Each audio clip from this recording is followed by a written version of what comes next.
Hey everyone! We wanted to thank you for sharing your time with us every week. Hazel and I love talking Destiny and interviewing guests and community members out there in the Destiny universe. However, we do realize that we produce a lot of content in our shows, and it might get a little crazy at times. Yeah, especially with all of Hazel's getting off the rails, the rabbit holes, and whatever theories he comes up with next. Jeez. Son of a bitch. So, I had all kinds of ideas on how to change the show. We were going to cut the show in half, make it 2 shows, cut out content, send more to our Patreons, you know. Yeah. Patrick's, really? Come on now. You don't realize all the crazy he had in mind. So, you're welcome. Hey, man. Don't diss the cat segment. That would have been great. I mean, DMG loves cats. Okay, maybe we can add a cat segment later. We'll think about it, okay? We'll talk about it. So, we're bringing back timestamps ultimately, is where we're going with all this. We'll provide them every week. Just look in the show description for the episode, and you can jump to where you like if you're one of those people that don't have time to, consume a 3-hour podcast all right now. Yep, right there below the episode. Go look, it's right there. Right there in the show notes. I'll wait. No, they're looking at porn again. Wait a minute, is Easy back with his skin mags? We respect your time, and we know you're busy with your week and life and everything else, so check them out. And later, Guardian. Come on, man, not that crappy.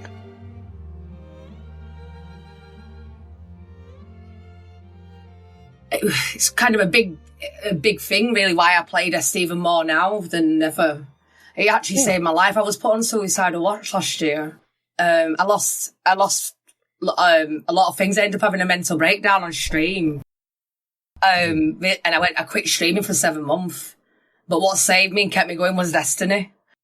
And that was the reason why I got the tattoo for, and that was the reason why I deleted the Warlock, because I deleted the Warlock because I was ending an era and bringing the new Aurora 2.0, because my Warlock's named after my daughter that passed away. I've got it on my channel, actually. It says, Meet Aurora 2.0. And the reason why I deleted her for was to replay Beyond Light again when I fell in love with Destiny. Because I've never played something so hard. That's why I do solo dungeons and stuff. I did Pit of Everything the other day, abilities only. And I'm going to be doing Shattered Throne next, abilities only, no guns. So that's what kind I'm about on Twitch, really. That I do weird shit like that. I mean, I beat GOA the other day with Darcy. The channel made me play. Really? Darcy. Yes. I did that live. I beat the dungeon with Darcy. Wow. I love that sniper rifle. I deleted after that. No. Nothing at all wrong with that.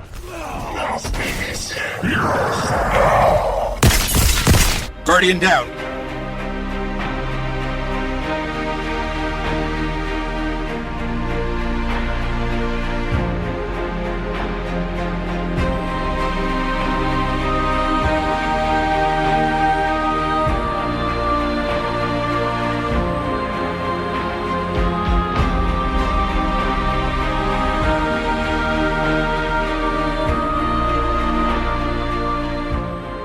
Hey, what's up, everybody? Thanks for hanging out with us today. Welcome to episode 133 of Guardian Downcast. We're a couple gamer dads that love all things in the Destiny universe, and we talk about it. We also interview content creators and community members to find out more about them. We're the show that asks, are you excited about Witch Queen yet? I know I am. I'm your host, the Gatr, and my co-host Hazel is here as well. Hey, man, how you been? Cold. What? So, yeah, there's something called winter. For everywhere that's not Florida, it's apparently. 72 right now. What do you mean it's cold? It feels great out. I'm sorry, go ahead. You can... Never mind. I know I'm number one. Go ahead. Yeah, you're number one, buddy. So yeah, right before this, I was like, oh man, I got 30 minutes. I should be fine. I'm going to go ahead, take the dog out. Well, the dog, I guess, forgot what winter is and what snow is. So she's like out there trying to find like the perfect place to do her business. And she spent all 31 minutes trying to find a spot. And I'm like out here just like in like this light coat, because I'm like, she's gonna be quick and everything else. Right. So I'm a little cold right now. I'm a little bundled up. So yeah. So besides that, my wife got sick again this week. She caught what I had last week. It's lovely. Jeez. Yeah. Yeah, I want to go back to 2021, I think. But aside from that, life's been good. I'm 1 GM away from Conqueror. Uh-oh. So, all right. I'm excited. I'm impressed. What about you, dude. man? I'm impressed. Conqueror's a tough one. I don't like GMs. But no, weather's finally back to normal. We got some good work done, good productive week. Getting ready for Witch Queen. I was playing with Larman Kentucky and my buddy Warcry and All Thumbs. It was the old Adult Gaming Alliance crew. It was great. Good times, good talks. We're cranking out the Gambit. I think we did 25 matches of Gambit last night. It was so much fun. It was so much fun. I thought about inviting you, but I figured you wouldn't. So, well, I did get an invite last night, but I was going into a GM. Oh, okay. At the time, Gotcha. Sorry. Would rather do that than anything else but Gambit. I know you do. That's why I poked fun at you on that. Well, hey everyone, we have a special treat tonight. I was talking to an old gamer bud of mine from the Adult Gaming Alliance days. Shout out to Red Rum, by the way. And we were talking about Destiny and how he's taking a break from it for now. But in the conversation, he mentioned a young lady who was making waves as a Destiny streamer and how we needed to hear her story. So after some searching, I came across her stream. And the more I heard about her, the more I wanted to know. And after visiting her awesome Discord community she's built and extending an invitation, she graciously accepted. And here she is tonight. She's an entertainer, class clown, and not afraid to be weird. Her words, not mine. It's the trophy hunter and self-proclaimed queen of hard mode. It's Miss Gemma Rambeta. How are you tonight? Hello. How are you? I'm all right. Thank you. I'm good. Very good. Very good. Awesome. Well, awesome. You can find Gemma on twitch.tv/Ms. Gemma Rambeta. Remember, that's Gemma with a G. And her Discord is by the same name. So if you haven't visited her stream yet, I encourage you to take a look. She is a lot of fun to watch. Well, here's what we have on tap tonight for tonight's show. First, we want to hear Gemma's story and how she got started as a streamer and entertainer. We'll also test her Twitch reflexes in our new and further improved Fast Fire segment we call... Yeah, it's the SpeedRun. Hazel has a recap of This Week at Bungie, and we're answering community questions and adding 2 songs each to our award-winning Guardian Downcast show playlist. All right, I'm out of breath. Let's roll.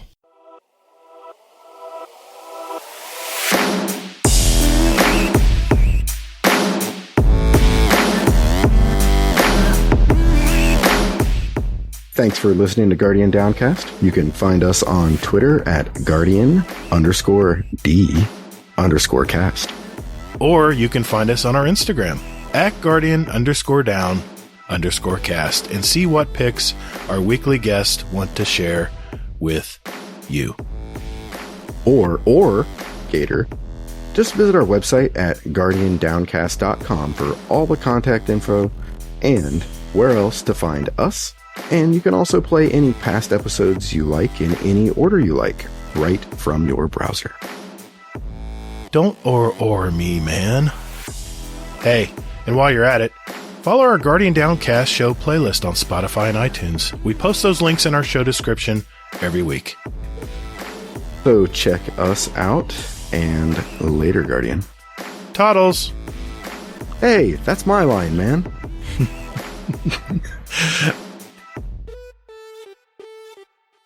Well, Ms. Gemma, again, thank you for coming on the show tonight, and thanks for sharing your time with us. I know it's probably very, very early morning in the UK right now. Speaking of which, where are you from? Where do you call home? West Yorkshire, England, near Leeds. Just trying to think of a place where Leeds. Yes. Yeah, 55 miles away from Manchester. Because a lot of people know Manchester. We actually have a gentleman in our Discord, Mr. Monkey, who is from Yorkshire. Sorry. Oh, West Yorkshire. West Yorkshire, yes. Well, let me ask you this. West Yorkshire, if I was a tourist wanting to know more about your city, what's your city all about? Truthfully, I would say you flew over, you got to the airport, I would take you out of West Yorkshire and say there's much better places. Mr. Monkey's going to be sad. The thing is about West Yorkshire is that what is nice is that everybody still says morning to each other, which is really nice when I take the dog out for a walk. That's pretty cool. Bump into dog walkers, old ladies, etc. And everyone's just very friendly. And if there's anything in my area, yeah, people can be, obviously, like in this area, like, can be nosy about each other, etc. I think everyone likes to know stuff. But when something in the community happens, they really come together. And I've had something recently happen like that, what really blew me away. That, yeah, they are good people, but at the same time, it's got its problems as well. But I think same as most areas, really. Would you say it's like a hoppin' like nightlife town, or is it pretty sleepy, or how would you? It used to be. It's not like that anymore. No, okay. Further, got to go further north. Okay.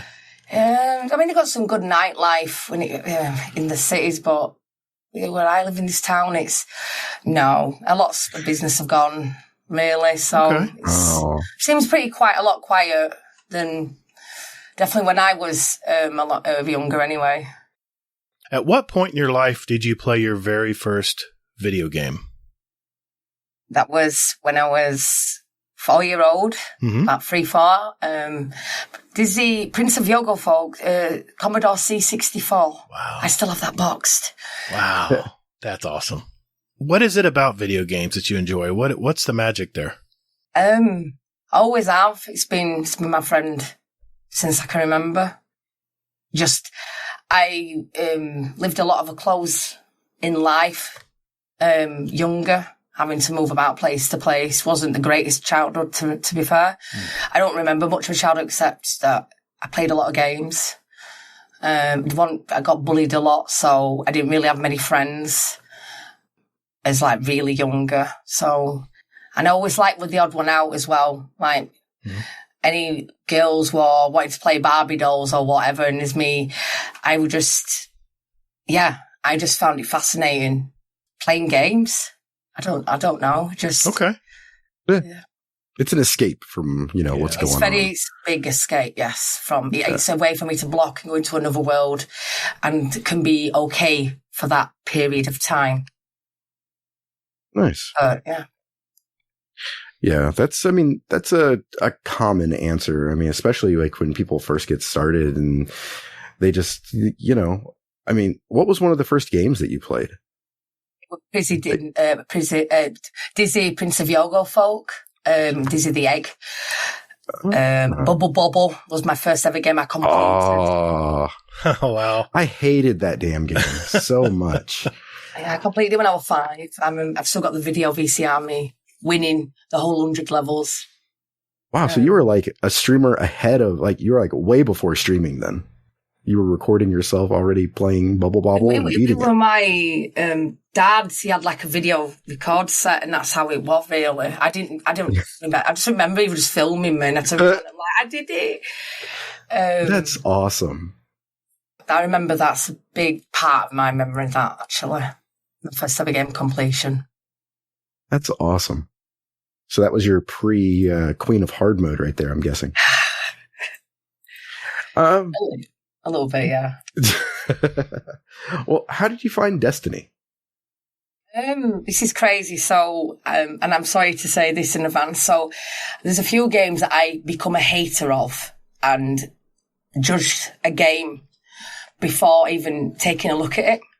Okay. And Destiny was one of them where I used to cringe at hearing the word Destiny because I was not a PvP or a grinder person, if that makes sense. Or I don't know, like that aspect of random loot drops. I liked a gun in games and just shooting and stuff like that. So I don't know, hearing the word Destiny, and even my channel were like, I've gone crazy about it, and how I got into Destiny, which was crazy, was it was my birthday, 2020, January 2020,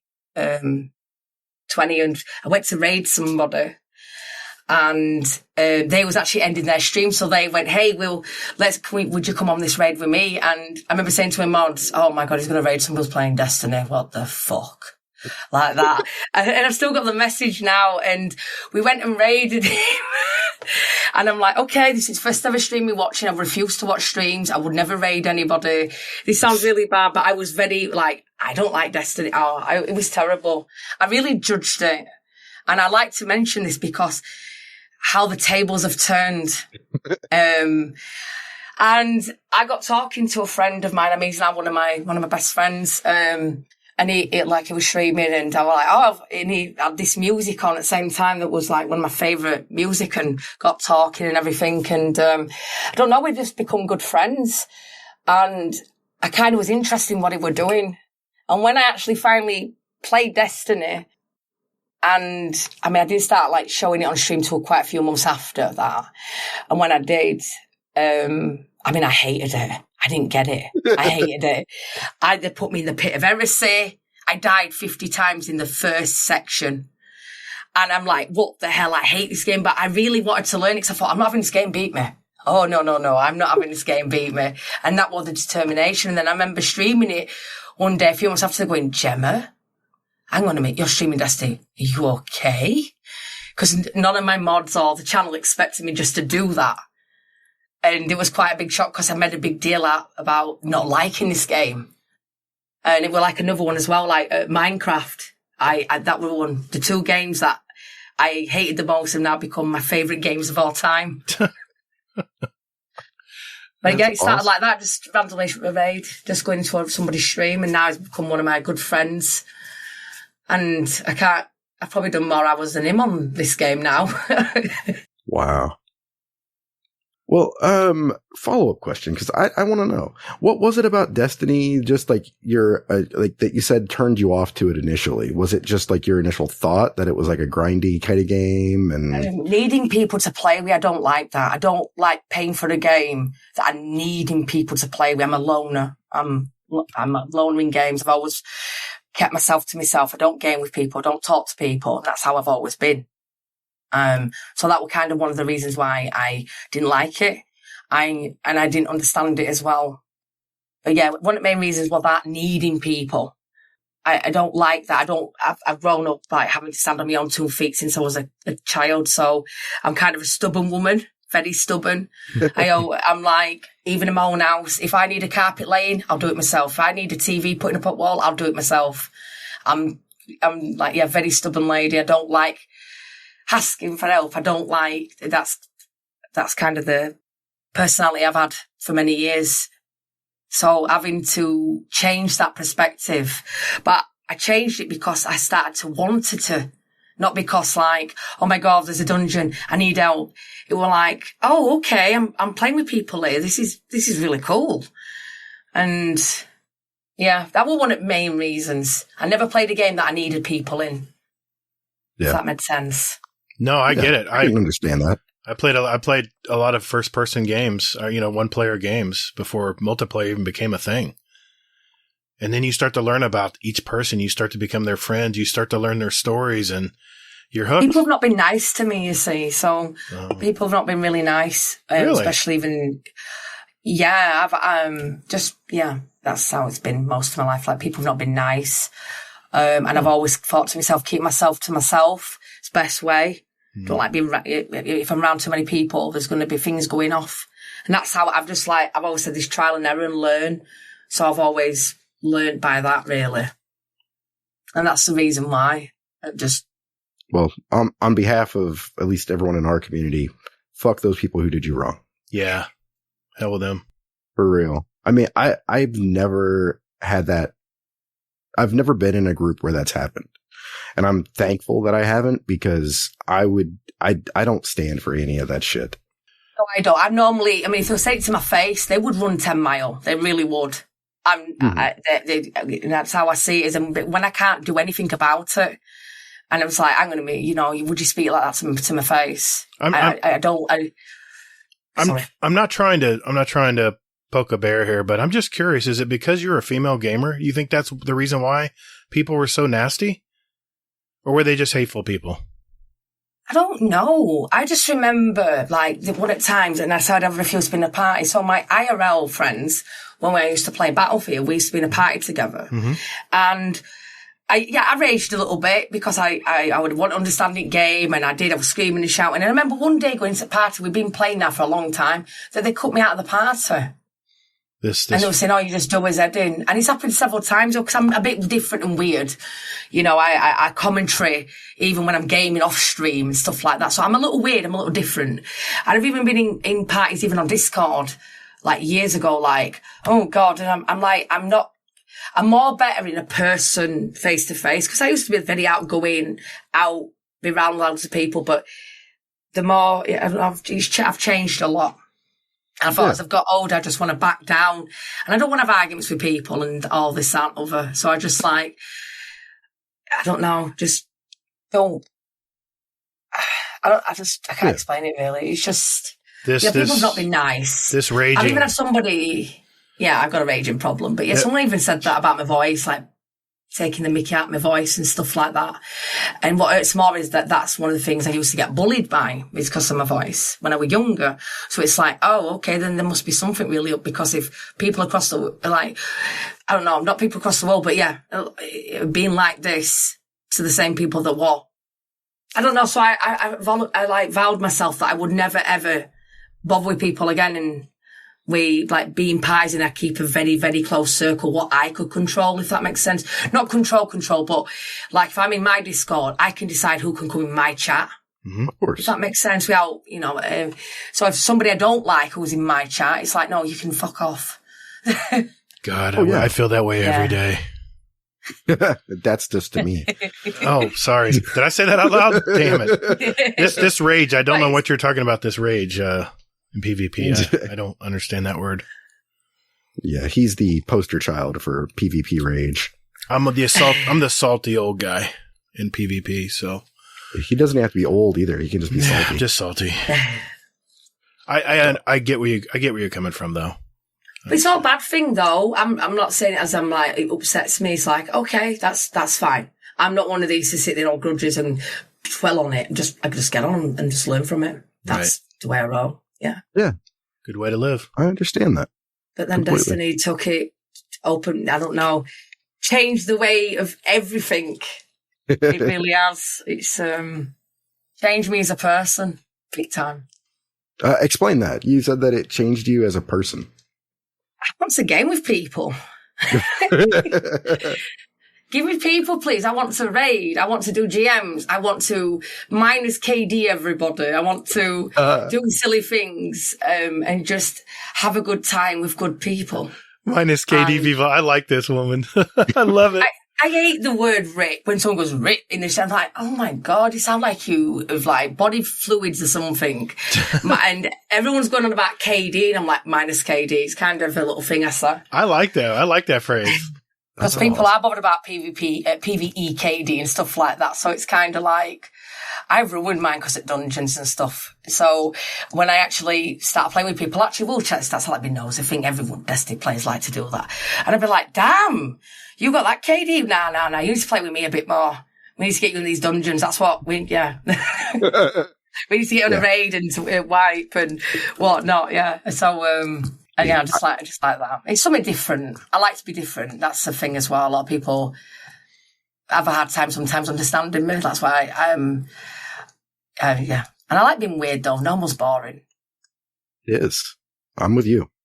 That's funny. I've been trying to get this guy over here to get in GMs and stuff like this. God, and he's like, I'm scared. You already pressured. Last week you pressured me into playing Jedi Fallen Order. Now you're going to pressure me into a GM. Is that what's going to happen here? Yes, it is. You don't shame me, please. Yes, I see. I won't. Miss Gemma, don't shame me, please. I love PvP. I'm the PvP guy. Hi, I'm Gatr. GMs are scary. What? And you gotta build into them. I mean, you gotta be prepared to go into GM. I love GMs. But you have to be prepared to jump into PvP too. Well, yes, but I know PvP. I don't know GMs very well. You know strikes. It's all the same shit, man. I don't know what strikes are. I don't know what you're talking about. I hate strikes. I mean, GMs. So do I, but still. But you get golf balls, though. Yes, I know, but I'm dark weapons. I'm maxed out of golf balls. I don't need any more. I'm good. But there can't be something you need masterwork in, though. Yes, I know. I mean, that was my goal this season, to masterwork everything in my vault, and I've successfully yes. Really? How many weapons are we talking about here? Right now. Oh my God! Every weapon? It's like too many. I have it. Everything is like a roll as well. What I decide as well. Like, right. Near enough. Let me see if I can send you a screenshot of my dims. You have to ignore the blues because we're farming early. So the blues have gone already into the. Now you had me at farming. Now I love to farm stuff. That's fun. Farming materials and farming. Yeah, oh, that's fun. Do you use the Destiny recipes site, by the way? Mm-hmm. Where it gives you like a prep score for Witch Queen. Are you prepping for Witch Queen, by the way, or are you not a prepper? Yes. I'm a prepper. Okay. Have you gone to DestinyRecipes.com? Yes, I have. All right. It's all in my stream deck. All right. What's your score? What's your score? I'm at like almost 500, I think. 4 and something. Oh, you bet me then. You've had bet me. Well, what's your score? 425. Oh, that's probably where I'm at. I'm probably close. I think Larman's first. He's at 491. I think I'm at like 473 or something. Okay. Let me send go because of materials. Yeah, that's what I'm hurting too. Yeah, and it's same as the. Oh my gosh! I'm just looking at it. Yeah, materials. These are all masterworked. A lot. Yes. Armor too. Yes, my Warlock has 4 of each thing, so she has like 4 controversials of each element. Wow! Let me show you the armor so you can kind of see. We're not worthy. I'm bowing before the Queen of Hard Mode. That is awesome. I'm amazed. That is a lot of work to do that. I'm lucky to get one set done. What? Oh my gosh! I mean, one set for PvP and one set for PvE, and I'm done. For real? Dude, I've been masterworking tons of stuff this season. Wow. Look, yeah, because I'm is there anything it's not masterworked? I'm looking at her screenshot here. Everything is masterworked. Yeah. That blue's bugging me a little bit. But, don't worry about the blues. They go away. Don't worry about it. Wow. Have you seen this? So have you noticed I've got a 1330 grey right there? If you have a look. 1313 grey? Yeah. Look at that. So I deleted my Warlock. And I'll explain. Did you lose a bet? All right, we'll talk. Okay. All right. No. Charity, right? Fundraising? No. Oh, okay. I would delete a Warlock too, just for don't. You're good. No. You do not know what she has tattooed on her arm. You just went down the wrong alley, buddy. You just stepped across. I'm getting the Warlock and my Titan tattooed onto me as well. So you have all 3 characters. Looks like I didn't. Yes, I do. Yeah. Yeah. Okay. My Titan looks like a big pussy cat. I meant sure he looks the beefiest pussy cat ever. I love it. That's awesome. Well, that's so cool. So you're definitely prepared. I've got my work cut out for me, I guess. There's a few things I need to do more, but yeah, I could do with some more. It's the exotics. The exotics are so expensive to masterwork. Not when you have enough shards. Oh, don't start, man. I'll do some GMs. I already told everyone. I'll take you through the last week of the GMs. Okay. The last week of the GM, you know what? Well, it's going to be Iron Banner if you can put down the controller. Oh, I don't know about that. That's asking a lot, man. It's the last Iron Banner of the season. Where will you live? It's never going to come back again. I know it won't. That lucky. We're never that lucky. It always fucking does. All right. Stay dead. It will not die. But anyway. Yeah. Oh, yeah. I'm sorry. We had a guest. I'm sorry. Yeah. So, that's my disdain for, Iron Banner. So Gatr alluded to this earlier. So, you are the self-proclaimed Queen of Hard Mode. Yeah, it's just... I played over 800 games on the channel, and I only do hard mode, and I will not move until I've done it. So I kind of I don't know, it would just sounded good as a little title to stick on my YouTube and whatnot, but nobody turned around and going, oi, who do you think you are? I've not had that, so, everything I do is on hard mode, and I even judge people. I go, oh, you played Uncharted, what mode's that easy? Oh, okay. So I'm terrible. Any of my friends will be like, hard mode. It's only, I don't know. It was just, nobody else had claimed it, so. That's awesome. Well, Gatr, when's the last time you did hard mode of anything? I play Trials every now and then. I mean, that's hard, that. Holy shit. What? It's like Right, so I'm like a piece of meat just being thrown into lions. The Trials, holy God. So I guess you're not a Trials fan. I want to be, but I'm so trash. That's the only word for it. I can't handle it. You have to be a certain kind of player when you play Trials. You have to be semi-aggressive, but you have to know when to be aggressive. That's the... And you have to have difference to Battlefield and Call of Duty. I've put many hours into them. Yeah. 9,000 hours in Battlefield, and I used to play esports doing that. 9,000 hours? Yes, holy between all franchises. I think I had 3,000. I don't know if I had 9,000. My God. That's what the channel started on, you see. But with Trials, Destiny's the only game I play keyboard and mouse as well. I bought a PC just for Destiny. I play on my PlayStation. Well, not bad for someone who trashed the game originally. Yeah. Sorry, I had to do. He's right. He's right. I remember on stream going, "I'm sorry, guys. I'll take it back. I'm sorry. I'm not worthy." I got down on my hands and knees, and I'm like, "Please forgive me. I'm so sorry." I did, and I am. I'm not worthy. I'm just kidding. I'm waving the white flag. I'm just giving you a hard time. I see here that you've been streaming and creating content for over 6 years. I think almost 7 years now.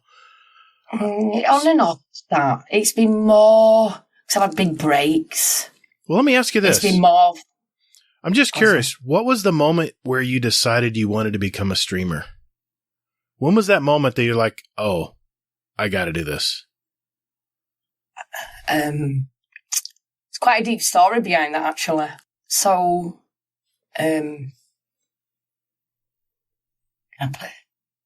2015, I lost a little girl, and it destroyed my life, and it became from suicidal to to being afraid of even having the curtains open. It was a deep, dark time for me, and gaming just. I remember having an Xbox and just gaming on Battlefield, and I saw that Xbox had an app called Twitch, and I didn't know nothing about it. I've never seen a streamer before or anything, and I'm like, what's this broadcast then? And I just booted up like that, and I had a Connect as well. So I'm like, oh my God, I'm on screen, and I remember having pajamas on. Like, just pajamas. And I didn't realise what was going off, and I had this bright red hair, because I've just recently changed. I had red hair not long ago, but I recently changed it. And I just playing Battlefield, and then somebody, popped up on thing. And I remember just having this little laptop, because he said, I had to do this and do that. And I'm like, oh, what's all this? But I ignored it, just read the account, just so I could, work this app on the Xbox. Didn't look at anything else, didn't see the front page, ignored everything. Because what it was, you got a code, it was Twitch/activate. And that's how, so I missed kind of anything. So I didn't even know what a streamer was. I didn't even know really what I knew about YouTube, people making content and making videos, but I didn't know they were live stream. I didn't know that. And it just went from there really. And I remember somebody popping in the chat trying to troll me, and I'm like, fuck you, you fucking arsehole. What the fuck are you? And I'm like, are you real? Is this a real person writing in my chat right now? And I was just swearing and whatnot, and people being rude to me. And it was very toxic, my channel, for the first few weeks, because I didn't have a clue what was going off. Sure. Because I didn't know. I didn't think you were real. It sounds so silly. So I remember looking onto Twitch, and I was such an idiot. I went into these chats, and I'm like, I stream too, and whatever, because I didn't know. I'm like, oh, I do what you do, but I didn't click on that was the most disrespectful thing you could ever do. I didn't realise, and it was just so weird that I didn't know anybody. I don't know, and I just remember going into this channel one day, and we were playing Battlefield, and he asked me if I wanted to join. And I mean, he's still my best friends now. And he just blew me away. I had this chat, and he's having this accent, because I never really talked to anybody from America or really around the world. Not really. So I was just blown away by it, and then started realising, Yeah, I started streaming before I even watched the streamer. I didn't even know. Wow. So, yeah, and it just went from there. Then it's got a hold of me. I'm sorry. I'm sorry for your loss. I really am. Yes. I see it as thank you. That I might have lost something so precious to me, and I'll give anything back. Yeah. Sorry, sure. to get her back, but it's like the life is the facts. Sorry, the facts in life is though I can't get her back. Yeah, but instead, the cost of what happened made me find Twitch, and I was like hid away. And I was gaming, but I was gaming excessively then. And it made me hide away because of the depression kicked in and everything. That I lost something so precious, but I gained something absolutely amazing. Well, my family, I gained so much. I mean, if I could turn back time and, trade everything, I would, but I am very honoured and very lucky to have gained something that I have and the people I've met. So I'm honoured. So that's my positive for it. You have I was in your Discord. You have a very strong community. I mean, everyone seems to rally around you. I love it. And, amazing, my family.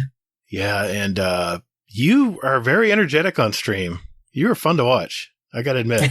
Thank you. I jumped in your birthday stream. And oh god! And everyone was just it was pretty cool. It was a lot of fun. I think you were playing just like Jackbox games or something, and it was I think it was like a Saturday morning or something. But yeah, that was really fun. You got a great community there. So you didn't see what I did that night then? Oh my god! No, I didn't. I wasn't on, but maybe an hour. I played Drunk Destiny, and every time the warlock died, I had a shot. You had to do a shot. I had to do a shot every time the warlock made. You should have seen how flawless I went. There's legend. I went flawless on Dare's. I literally went. No, I think I died once, but then we did prophecy, and the two my two friends. They died a few times. I'm like, are you taking the piss? Are you wanting me to die or something? Because all of a sudden there was pressure on prophecy, even though I've done it that many times that I'm like, oh my God, you're not killing me. And you can actually check that I did not die. They died a few times. But wow. We did garden. Like, I died quite a few times. I was just like, stuff it, I'm just going to drink the bottle. Because I can't. It's not a raid I really know either. I've only ever done it a handful of times, so I'm starting to learn it properly. Yeah. So I was quite happy that I handled the amount of beer I did. It's one of the toughest raids for me too. I totally get it, and I just don't have a lot of reps in it. I think I've got maybe 7, 8 clears, maybe, and that's with help. Beautiful though, blows me away. Yeah, it's a fun raid though. I love my first ever raid. Uh-huh. First ever raid I did as well, so It's got a special place. Wow. Yeah. I didn't do anything on that first day though. I just stood in a corner because I didn't know what the hell was going off. I'm just like, oh my God, this is amazing. I know that feeling. You don't know what you're doing and you're afraid to tell people you don't know what you're doing. So you just kind of quiet, hiding in the back. I was streaming at the same time and I never type. And I've still got that raid saved actually. I'm like, do you really? Gemma, why are you not talking? And I'm like, I don't know what the fuck I'm doing right now. And I'm like that. But they knew the guys, they looked after me. They knew it was my first raid and they carried my ass. That's a special time. Yeah. It's a special time. I would have stood there. Yeah. I watched back. I don't even think I hardly killed anything. I just shot the gun, pretending I was doing something, and I'm just like, I was just bouncing about. I'm just like, I got that goblin. I got him. Yeah. Do you? Let me ask you. Do you have a pre-stream ritual? Do you have like a ritual you go through before you jump on air, or do you just jump in? You know, like I mean, some people have to have everything in place or have like a routine they go through before they jump on. You just jump on? I have bad anxiety when I press the broadcast. I always, so it takes me a little bit, but I always think to myself, right, come on then. And I always say is that, because I don't tweet out, I don't do social media or anything like that. I don't like it. So I just go on and I think, right, nobody knows I'm going live. I don't let anybody know I'm going live. So if nobody comes in, that's fine. That's absolutely fine. But even one person coming up, blow me away. I always think the worst in everything. So, because then I've got no expectations. That's what kind of person I am. So Sure. anything's a bonus, and that's, I just make sure that I'm in a very positive mood. Has to be. If I'm in then it can really affect the streaming. I've done that many times. Just before I took the big break last year, that I'm there because I want to make people laugh and be silly and do the things, not be there and vent and whatnot. Right. So I have to be feeling good. No, I don't have a thing. I just make sure that I don't know, just... Okay. I understand completely. Yeah, I'm a very disorganised person, but if you ask me to organise you, and you want this, that, or I would have you organised like that. Myself, it's a bit different.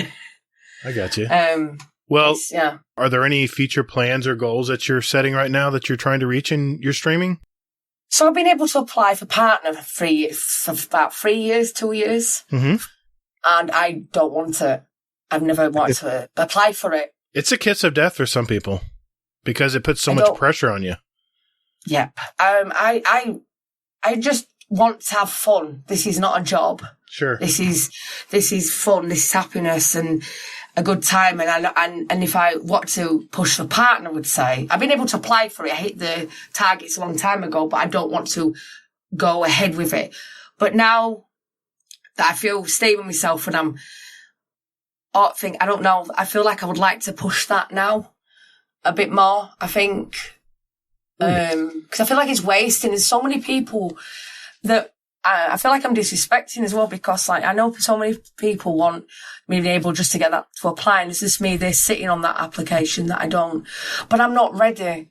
I look at people who are in the same light as me, and I'm like, God, they've got this, they've got that, they've got this. No, I need to be a worthy person for this. I need to be a better person, and you're still working on it. I got it. Yeah. And I want to be. I want something for people to look up to. If I wanted a title like that, because it's the next stage in streaming, isn't it? Yeah. So I don't think I'm, just like making people laugh, and I swear a lot, and it's. I always feel like I'm very different to a lot of other people, and I don't think that I'm that criteria, that professionalism, if you get me. Sure, I get it. Yeah. I have one more question on streaming, and then we'll move to another topic. Someone who's maybe deciding to get started in streaming, is there any advice you would give them before they jump into streaming? I just jumped in and didn't have a clue. And I think if you're going to do it, just have no expectations. Just have fun. Because the thing is, people like positivity and happiness. Don't ever play a game that's you don't want to play, but you're doing it just to bring people in, because people notice that. I always say positivity. And if you're happy with a game playing the game, that you're really happy and you're having fun, you shine. And there's always that one person that's going to talk about you. If one person comes in and you make their day, they're going to talk about you. And then that person may come in. And because you're doing that positive and shine, if you go, playing a game that you don't like and you're being nasty and horrible, it's not the way. I always say happiness and laughter is the key. And just be yourself and do what you want to do when it comes to games and stuff like that, because happiness and positivity stand you out more. Sure. I think. Yeah, makes sense. Mm-hmm. Yeah, I was talking to one guy in our Discord, and we were talking about streaming, and I just said that I'm like, you just never know who's in the stream and who's watching, because I think that somebody ended up like pledging, or not pledging, but like donating some bits to him. And he was just like, oh my God. Like he's like, it was just somebody who never even talked to or anything. It just, was somebody that showed up and was just kind enough to do that. Yeah. They're being entertained. Yeah, exactly. You just never know. I have a lot of lurkers. I have somebody who's been watching me 3 years and they'll message me every stream and go, thank you for that. I have a lot of people that just sit back, and I like that, because there's nothing worse, and I'm sorry to say this, but like, I know it's like people go, oh, they're always talking in my chat and stuff like that. And it's like, I don't mind. I want people to feel comfortable, and I don't call, if people just want to sit back and watch. I don't like calling people out. Because I'm a person that likes to sit back. I watch YouTube. When you watch TV, you don't sit there in a chat and go, oi, you know. And I do chat, but the thing is, though, I like Twitch as a TV as well. Same as YouTube, so I can sit back and watch and just relax. You know, and I'm there for the stream and not chat. So sometimes there's some streamers that I really enjoy, but I don't want to talk in chat. So, yeah, I always act like, it's like when you watch the news, they don't know who's watching. And they probably they know how many people's watching, but they don't know, they don't have a chat. So it's like, always act like that commentary or whatever as well. That's a good thing. And always act like somebody's there. Cover up the viewer list. That they don't look at the viewer list and cover up the number. I've done that for many years. I never look how many people's in my, I've never done that. And I just talk away and do whatever of, just, you know, from if there's one person into 100, just, yeah. Anxiety. Numbers give me anxiety. So. I like that. That's a good idea. I stream a little bit, and whenever somebody joins in, I'm just like, oh my God, it's one person. And so, yeah, I understand. It blows me away when anybody comes in. Yeah. It's like, they give me time. They don't have to be. I think there's 2 million streamers on Twitch now. And the fact that they come to me just blows me away. And they're always having me in tears. Such an emotional wreck. A lot of times with them, because it's just, can't buy time with money really or anything. Somebody that wants to be there and enjoying you. And somebody messaging me saying that, thank you for making their day, just blows me away. I look at me and I'm like, me making somebody else's day? That's just best thing ever. Very nice. Very nice. Plus, it helps me get a lot of anger out as well. A lot of anger. that's part of the therapy. That's part of the therapy, yes. Right? Yeah. Love it, yes. I like it. Signature questions. There we go. All right. Signature questions time. I know we're big time here. That's new. That's something new. I guess I'll ask one of mine first. And this is one I ask a lot of my gamer guests. And what's behind the gamer tag? I think it used to be called Princess Rambeta as well. Yeah. So that's my old airsoft name. Whoa. We got to hear about this. You played airsoft? I did. Oh, I got to hear this. Were you on a pro team or? I was in a team with some amazing guys. So another story of gaming that, how I met the person who got me into airsofting. So I ended up headshotting somebody on Battlefield and it was on the Xbox 360 and he messaged me and like, damn woman, like that, like, and it used to get respect. It used to be like that when when a gamer girl, like, did amazing on Battlefield, you'd be like, hell yeah, it's not like that now. Just see some messages I have got. And it turned out we're in the same town as me, and it made it even funny that he was best friends with my children's goddad. Wow. And we became very, very close. And I remember going to his house and there was these, like, guns they were fixing up, and I'm like, oh my God. And him and his housemate, like, were showing me all the stuff, and I'm like, you allowed this in here, this country? And they were like, no, they're not real. This is what, because I only know paintball. And they were telling me all about it and all that. And they were like, it's Battlefield, but real. And I'm like, oh, I want to go. And I remember one day, this is how outgoing I was. I actually just booked a place by myself to go try out airsoft. Sure. In a town near me. And I just went and I loved it. But I'm one of these in your face. So that's where Rambeta is. Girl Rambo. Oh, I love it. And nice. I used to go in these little pink IO shoes and my little dresses, and they'd be like, oh, look, the little princess is in. And I go into toilets to get changed. And they'd be like, oh my God. And I'd be in your face, like just dashing about like I would in a computer game. But it was so much fun. And the team there was amazing guys. There were the Barnet Dragons. They were such amazing guys. They looked after me and spoke to me in a long time with the depression of losing my baby. like took me away from all that really. Yeah. But I understand. But it was a amazing experience, definitely. And I played it for a few years. So it's always a nice topic because I do have some pictures of it on a social media that I don't use anymore. But I always like to look back on it thinking, I used to do that. Yeah. I used to run about 10 hours and now I only need like, as soon as I walk to the shop, I'm like, my hard breath. It's a full body. It's a full body workout. It is. Yeah, it's brilliant. Yeah, I played some amazing people through it. I played paintball. I played field ball where we had flat spin barrels and stuff. But I never played airsoft. Does it hurt when it hits you, or is it? Oh yeah. Oh, it's like less, just a little less than a bullet, huh? I got hit in the temple once and I had two black eyes. What? And I remember picking up he didn't mean to. He'd gone round to shoot, gone over this bark in the woods, and he caught me and he didn't even realise.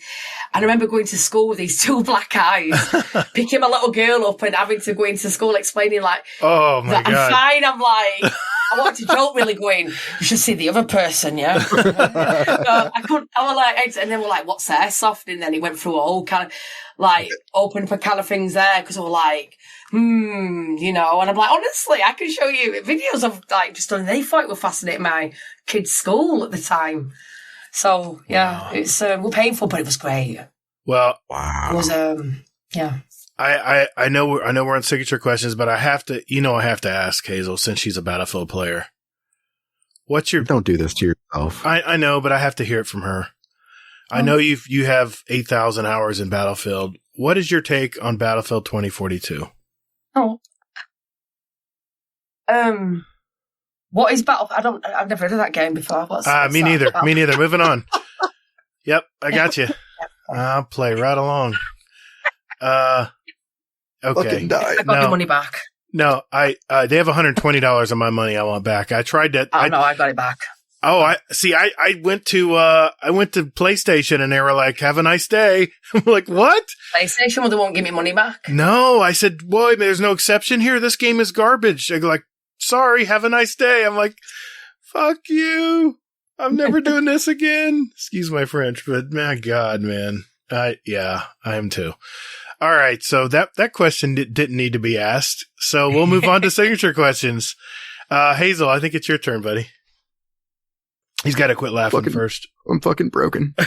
You broke Hazel. That's the best response to anything. God, I never saw that coming either.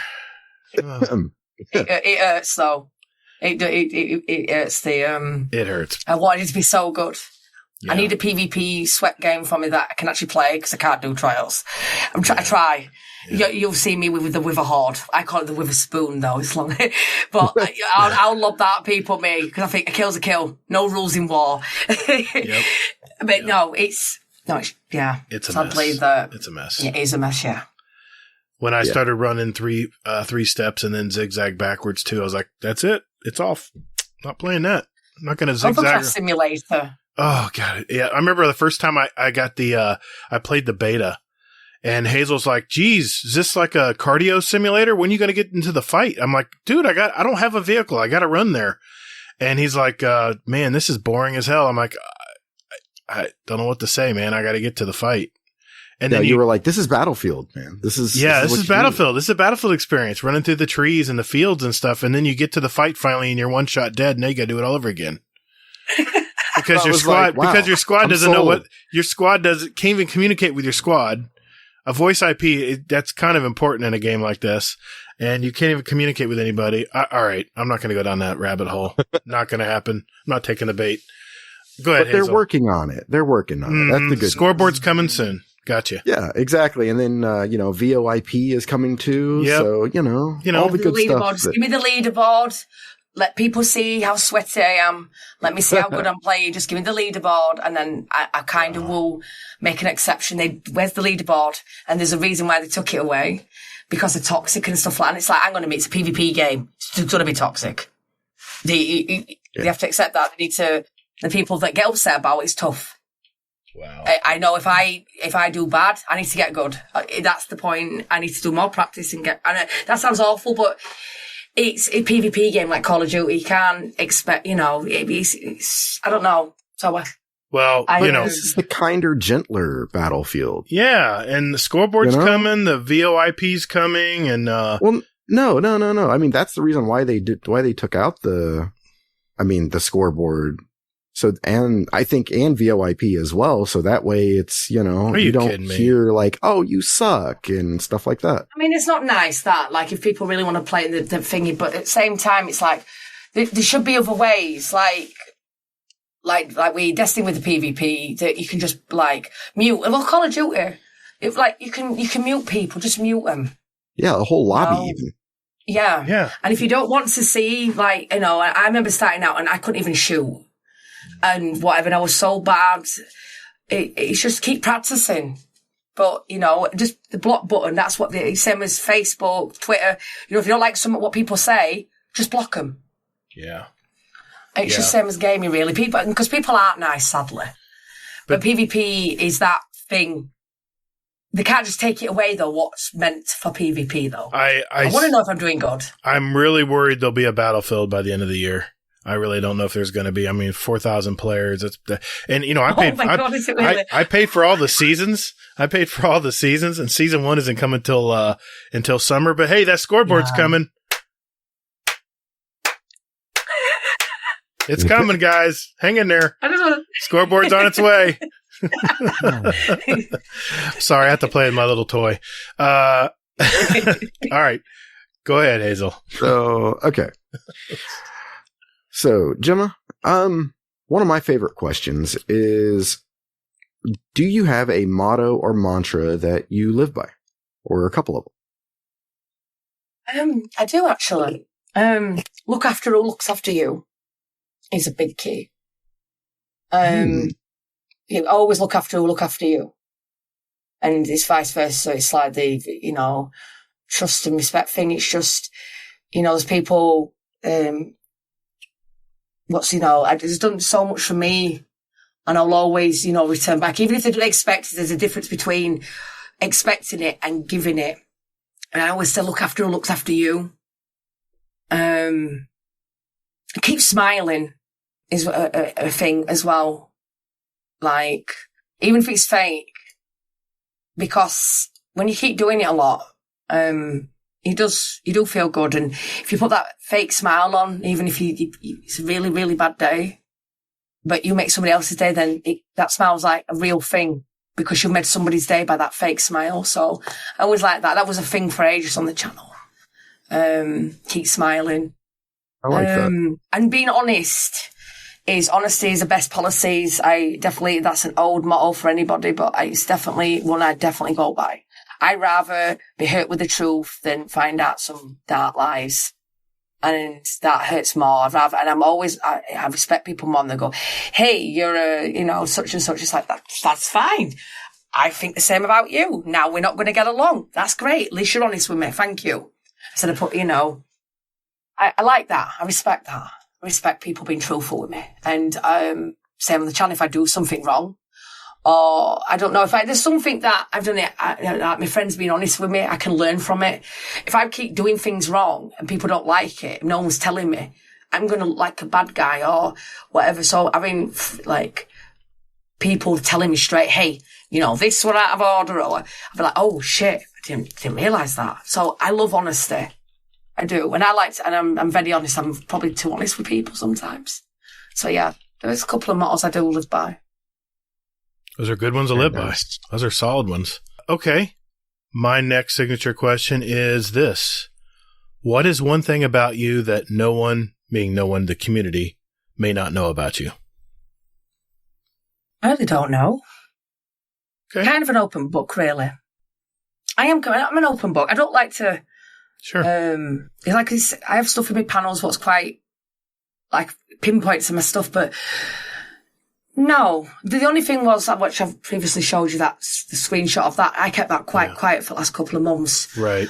Because I didn't want anybody to feel sorry for me or get tension from it, and that's what I didn't want. And I still haven't mentioned it on stream. I just put it in my Discord. Sure. But maybe it could be big or small. It doesn't have to be something big. It can be like a quirk or something that... Okay. I used to have a phobia of opening letters. I used to have a fear of actually opening letters. That was a thing for quite a long time. I'm getting better with it now, though. That's good. So that sounds silly. I don't like the unknown. Yeah. Even though I've got no debts or whatever, I don't know why. I just became afraid for that kind of somewhat of a phobia I had. Yeah. So, yeah, that's... All right. Nice. All right. Kind of a Not weird nice, one, but- but... No, I No. understand. I do. I mean, the fear of the unknown is, that's silly. scary. Yeah. You know? Small steps. Small steps. Yeah. One by exactly. one. Yeah, it was just a weird thing I had for quite a long time. It was just a really weird thing. But yeah, I've gone past that now. But yeah, that was a fear of opening letters. Yeah, that's probably one I don't really speak. And I can't read and write very well as well. Well, I can't write with a pen, so I've never been able to write with a pen properly. You're not alone there. I can't even read my own writing. Yeah, exactly. I was about to say that myself. My oldest does like my writing, my forms and stuff. I can't really order. Oh, Yeah. That's my bane, is seeing a doctor say, "Oh, can you update your records with us?" I'm like, "Oh my God. You want my medical history right now? Really? Okay, whatever. I hope you can read it. Good luck." Yeah. All right, Hazel, take us out, man. All right. So, besides gaming, do you have any other hobbies No, not now. No, or anything that you like doing or something like that? no. Twitch is my yeah. I get up, I go. Because my children have grown up, so it's just. I mean, I love taking my dog for a walk. He's not a hobby. He's my family. So, They really are. Yeah. No, there's other thing I do love. I mean, I started traveling a little bit by myself. Aw. But yeah, my hobbies that I used to do prior, I don't really do anything now. I just eat, sleep, game, repeat. God, I wish I could do that. Absolutely. I wish I could do that every day. I mean, I obviously would Sure, work or sure. But yeah, I don't really do much, but I'm content with that. If I need to go do something, I'll go do it. But I don't, there's nothing major at this present minute, like going off, like I'm planning like a little holiday with the kids. But they're all grown up, so they don't even need me. One of them's moved out, one of them's leaving for army at end of year. So, and my little girl's at her dad's weekend, so I'm just sat there pondering about, looking at the dog, thinking, "Do you need me?" Yeah, no, okay, all right. And I'm just quite content, just chilling, gaming, and chilling with my best friends online, really. Well, running a community is no small feat. Yeah. It takes a lot of effort, and it takes a lot of attention. Yes. So yeah, you got a great community. It was awesome. Yeah, you do. My little window, I got to look into it. It was pretty cool. Miss Gemma, thank you for sharing your life with us. We appreciate it. Thank you for asking me. Thank you. That was a great interview. Thank you for letting me share. Oh, absolutely, absolutely.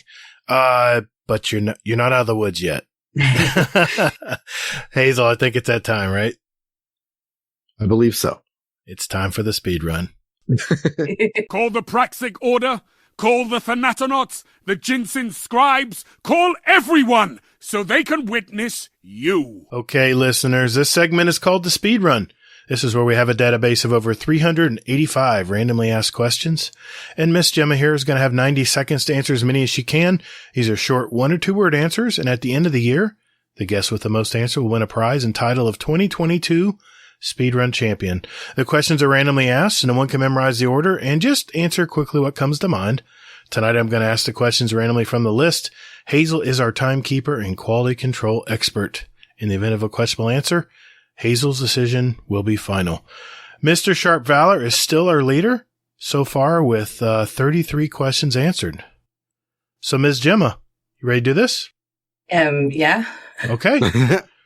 Ready, Hazel? Yes, sir. All right, here we go. 3, 2, 1. Warlock, Titan, or Hunter? Warlock. What's the one thing we would find in your gaming space? What, the pink?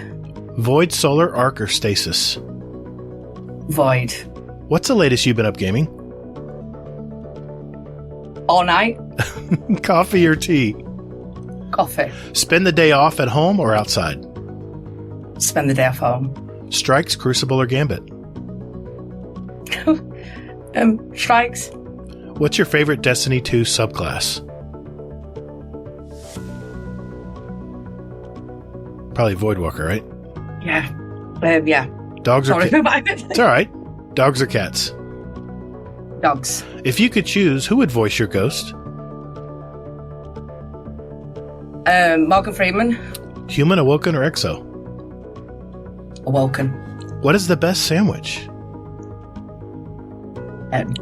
Jam. Aluminum or aluminium? Aluminum. What's the first color? She's probably like, that's what I say.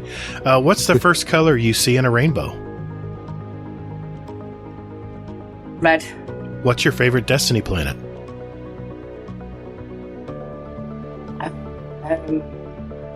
The moon. Would you rather be famous or unknown? Oh. Unknown. Varix or Mithrax? Mithrax.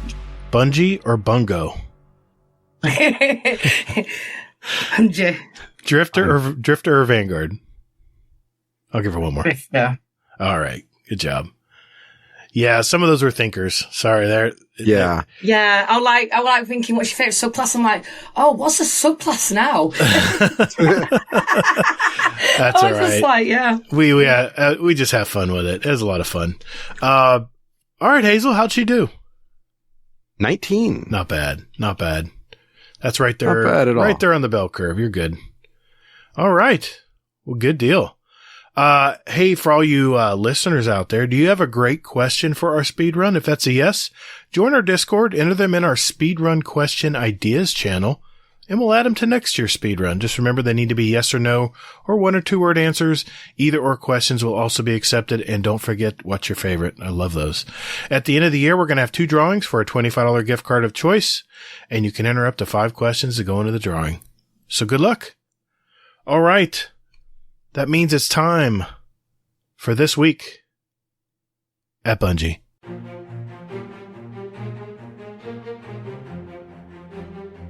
Hey Guardians, just a quick reminder that we now have a Destiny 2 clan, and Hazel and I invite you to be a part of it. If you're looking to find a clan, that would be a great time to jump in and get to know some of these great gamers that you've heard on here. We're not hardcore or anything, so you don't have to worry about that. Enjoying what time you have for Destiny is all we ask. So, if you're looking for a clan out there, we have a permanent link in our Discord under the channel GDC Destiny 2 Clan, where you can find a link. Otherwise, look for Guardian Downcast Pod, and the link will be in the show notes of this podcast. Yeah, right below you there. So join us. So we do ask that you do join our Discord first, so that way we can communicate clan information and other stuff more easily. And besides that, you can lurk all you like. And later, Guardian. Hey man, that's my line.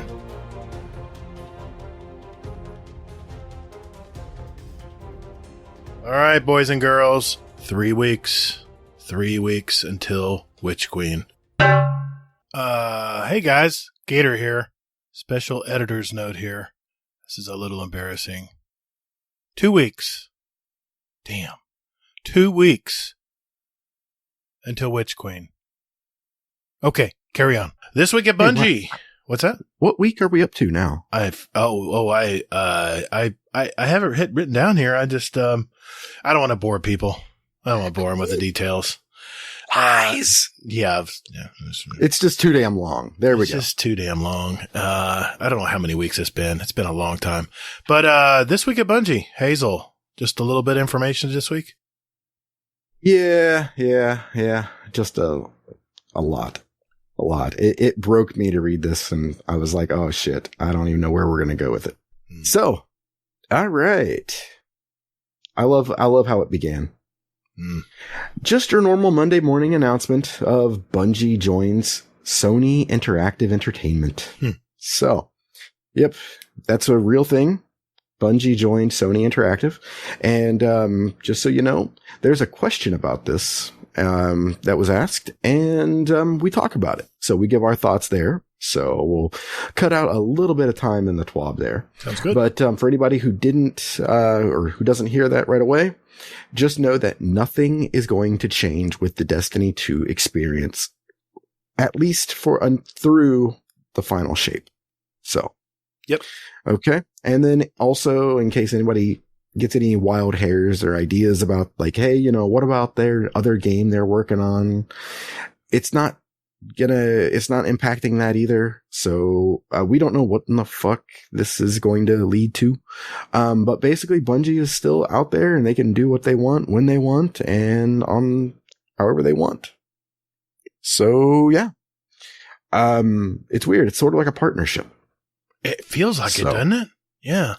It does. It's weird. Yep. So, yep.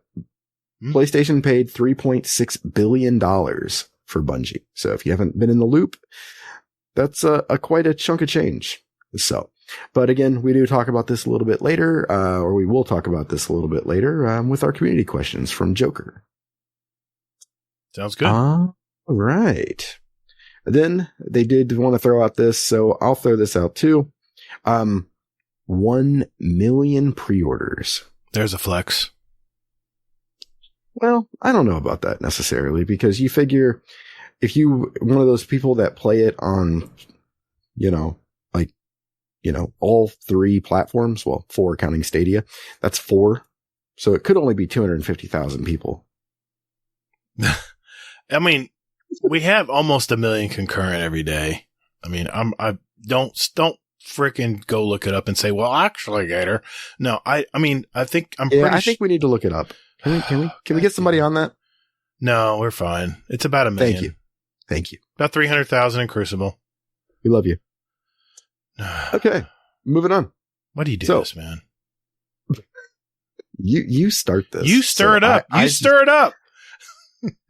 I do a little. Uh-huh. I usually tell people not to do it, and then they do it anyway. Yeah, reverse psychology. That don't work either. And I don't know what you expect from me. I don't know. I'm thinking maybe if I tell them to do it, then they won't. They'll do it anyway. They'll do it even more. Anyway. Yeah, pretty much. So, there was a kick-ass weapons and gear trailer that they released. Yeah. Holy hell. This thing got me like, wait a minute. My heart started beating. Do what? Wait a minute. Hold on. My nipples are hard. Wait a minute. That's not all that was hard. That's not the I'll one. tell you that. That's not the one. God damn it. I thought I had this organized. Never mind. Nothing to say. No, I like that. And I'm like, yeah, because that's not all that was hard. So, do you want to record? Do you want to retake that? Yeah. Or just let it ride? I'll clean it up. Don't worry about it. I listened to all of it, so I don't even listen to the show when it comes out because I've already heard it in detail. Yeah. So, quick question for you, Gatr. What's one thing from that weapons and gear trailer that you're excited about? One thing? Just one. I like the traits they have coming out. And once you unlock these patterns, it unlocks a certain trait on a gun. So the weapon crafting. Yeah. Oh, weapon crafting. What you were excited about? Yeah, weapon crafting, definitely, man. That's what I said on the what the hell was that podcast called? Fuck. Jesus God. I know, dude. I swear Working to God. Class Nerds? Yeah, I said the same thing on Working Class Nerds. It's the weapon crafting. That's what I'm looking forward to. And, you kind of got to give 30 and Still Gaming a little credit here. I know he's not a Destiny. What? He's not a fan of it. Hey.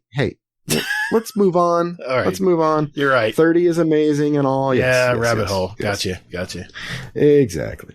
So, for me, one thing I'm really excited about in this trailer was the Titan exotic chest piece that lets you put up a big Titan ice wall with a little like rally barricade-esque spot in the middle that you can peek over and shoot. It's going to be so much fun. All right. Yes, It's Gator's the excited game too. I show. One more time. It's the game I show. Again. It is. Yes. Yes. I'm super excited. I bet you are. Give me more ice. All right. So, welcome to the Enclave. So, this is about weapon crafting. Now, okay. So, when they released the little trailer for it and went through a little bit there, and then they released the TWAB here. So, your boy Hazel wanted to do due diligence because he read the TWAB. He got lost as fuck. Yeah, it's complicated. Then he watched some videos from all the usual suspects, from Astacross to Dado to Fallout. Yeah, even some littler YouTubers just to see about their take. And here's the basic TLDR. Okay. Nobody knows what the fuck is going on, but we're all excited because it's weapon crafting. Yeah. You can take, now this is just the Cliff Notes version of this. So they go into this a lot more, but again, they're talking about something that they have been using for probably 3, 4, or 5 months right now. And they're trying to explain it to us, and it's not making a lick of sense. It's convoluted. That's Bungie, man. It is. So basically they are incorporating an ability to, the key things are this. So you're going to get a pattern. You're going to find one out in the wild or in certain events. And this pattern is basically, it's a weapon blueprint. You take that weapon blueprint and guess what you got to do with it? You got to use the shit. Play the game. Yeah. But there's going to be certain things you can do to get certain basically traits for the weapon. So you can, say that, to get, maybe kill clip for it, you have to do a GM Nightfall. Fuck no. That's your loss, bruh. So that's one thing you can do to get that type of perk. Now it's just a hypothetical. That's not written in stone or anything like that. Man, these guns are beautiful. Yeah, they really are. You know. So, yeah. I know. I'm not going to go down a rabbit hole, I swear. But you know what they're doing here? It's just now occurred to me. If this is the way all weapons are going to be going forward, they just sunset all our weapons, dude. Yeah, they did. But here's the thing, okay? So I was watching my main man Shreds, and what he said, he talked about this same exact thing. He said that. It was the title of his video. It was clickbaity as fuck, but it got me to watch it because, it's Shreds, so I watch it regardless. But he said that don't delete anything in your vault yet. Do you know why? Why? Because the gunsmith, come 222, anything you delete is going to rank up him. Oh, okay. That's right. New guns. There's your new guns right there. You may have exactly. You may have to destroy a lot of guns to get. There's some weapons I'm sorry, I'm never going to dismantle. Never. Yeah, that's what I thought too. And then I started going like, oh, fuck it. I'm just going to delete this shit. So my Arental with 3,000 kills, I'm like, nah, deuces. It's been fun. I'll always have my clips of me mapping people with you. But so back to weapon crafting here. Mm-hmm. So they do have the ability where you can actually pull out perks according to, or traits from other weapons and put them into your own weapon. So that's going to be a couple of other things that you can do. Then you can go ahead and you can put those together in there and form your own personal god roll. Okay. So a couple other things here is that, I mean, now I'm just scrolling through here, and now this part really, really like messed with everybody. Nobody knew what the hell this meant. So it looks like you can't change an intrinsic perk to it. So if it's a high impact frame, you can't change it to be from high impact to rapid fire. Right. But it looks like you might be able to, well, you should be able to change the masterwork is what it looks like. So you can change it from handling to something else. And it does cost a pretty penny to do that. I'm just being brutally honest. I mean, this shit sounds expensive. Well, so much for my drop-down menu. Yeah. Oh, well. Yeah. It's a good thought. Rip the dream. But in true Bungie fashion, Bungie giveth and they taketh away. Here's the giveth moment. So you can reshape an existing weapon. So you can modify a new one. When you say existing, you mean the ones from Witch Queen. Not anything out of the vault. Well, right. Okay. Yeah, okay. Because this is only on Witch Queen stuff. Okay. All right. Just making sure. Quit being wishful, man. Sorry. Quit being wishful. See, I did this and I get roasted by our damn community because they're like, Hazel, you made a stupid bet. Meh. But you're like, so we can reshape our old weapons? And our community's going to be like, nah, it's just Gatr being Gatr. Come on, Hazel. So. All right. So, moving on here. Mementos.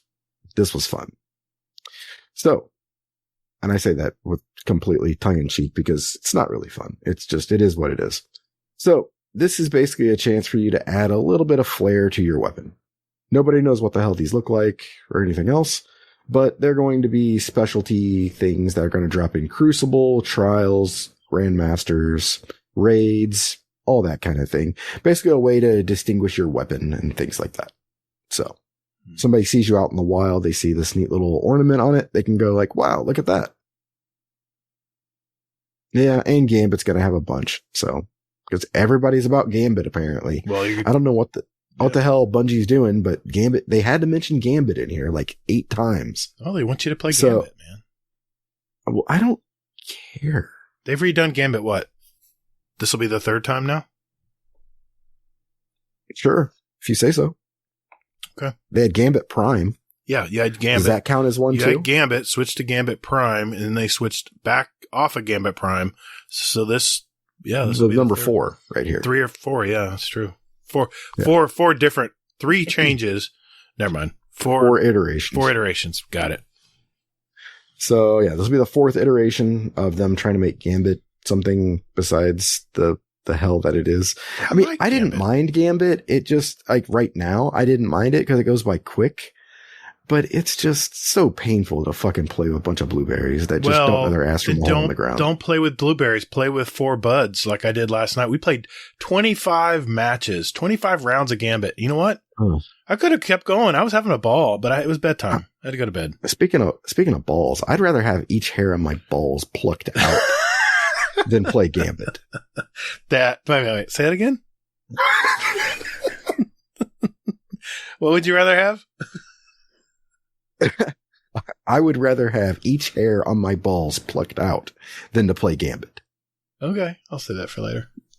I bet you will. Wow, that's not going to come back to haunt me at all. So, yeah. Here's hoping that the new version of Gambit is going to be the end all be all, and, I'll spend more time in it than I will in strikes that I don't spend any time in. And so, yeah. Here's hoping. Yeah. Okay. So, also with crafting, you can craft exotics. Now, don't get all excited. Oh, okay. Put it back in your pants. Sorry. Okay.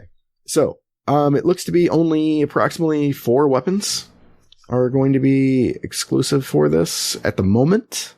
Of course, they could always do something else, but it's going to be the new Osteo Striga exotic SMG, which is going to be amazing. Give it to me. I want it.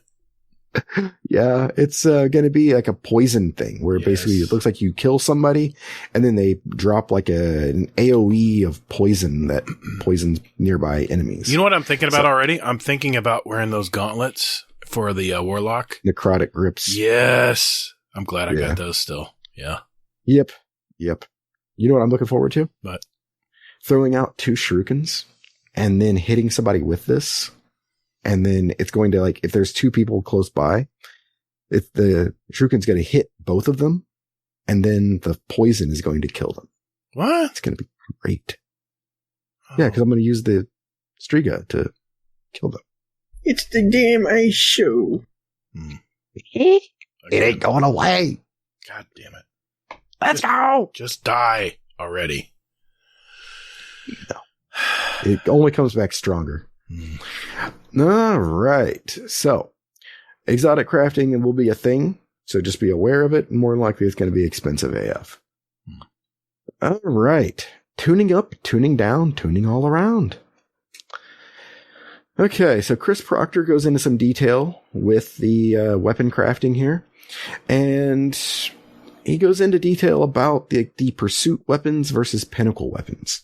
So those of you that don't know about it, pinnacle weapons were basically exotics that were legendary.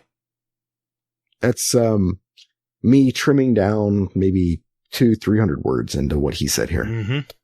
So Mountaintop, Not Forgotten, what was Recluse? It? Yes, Recluse. I love the Recluse. Wendigo.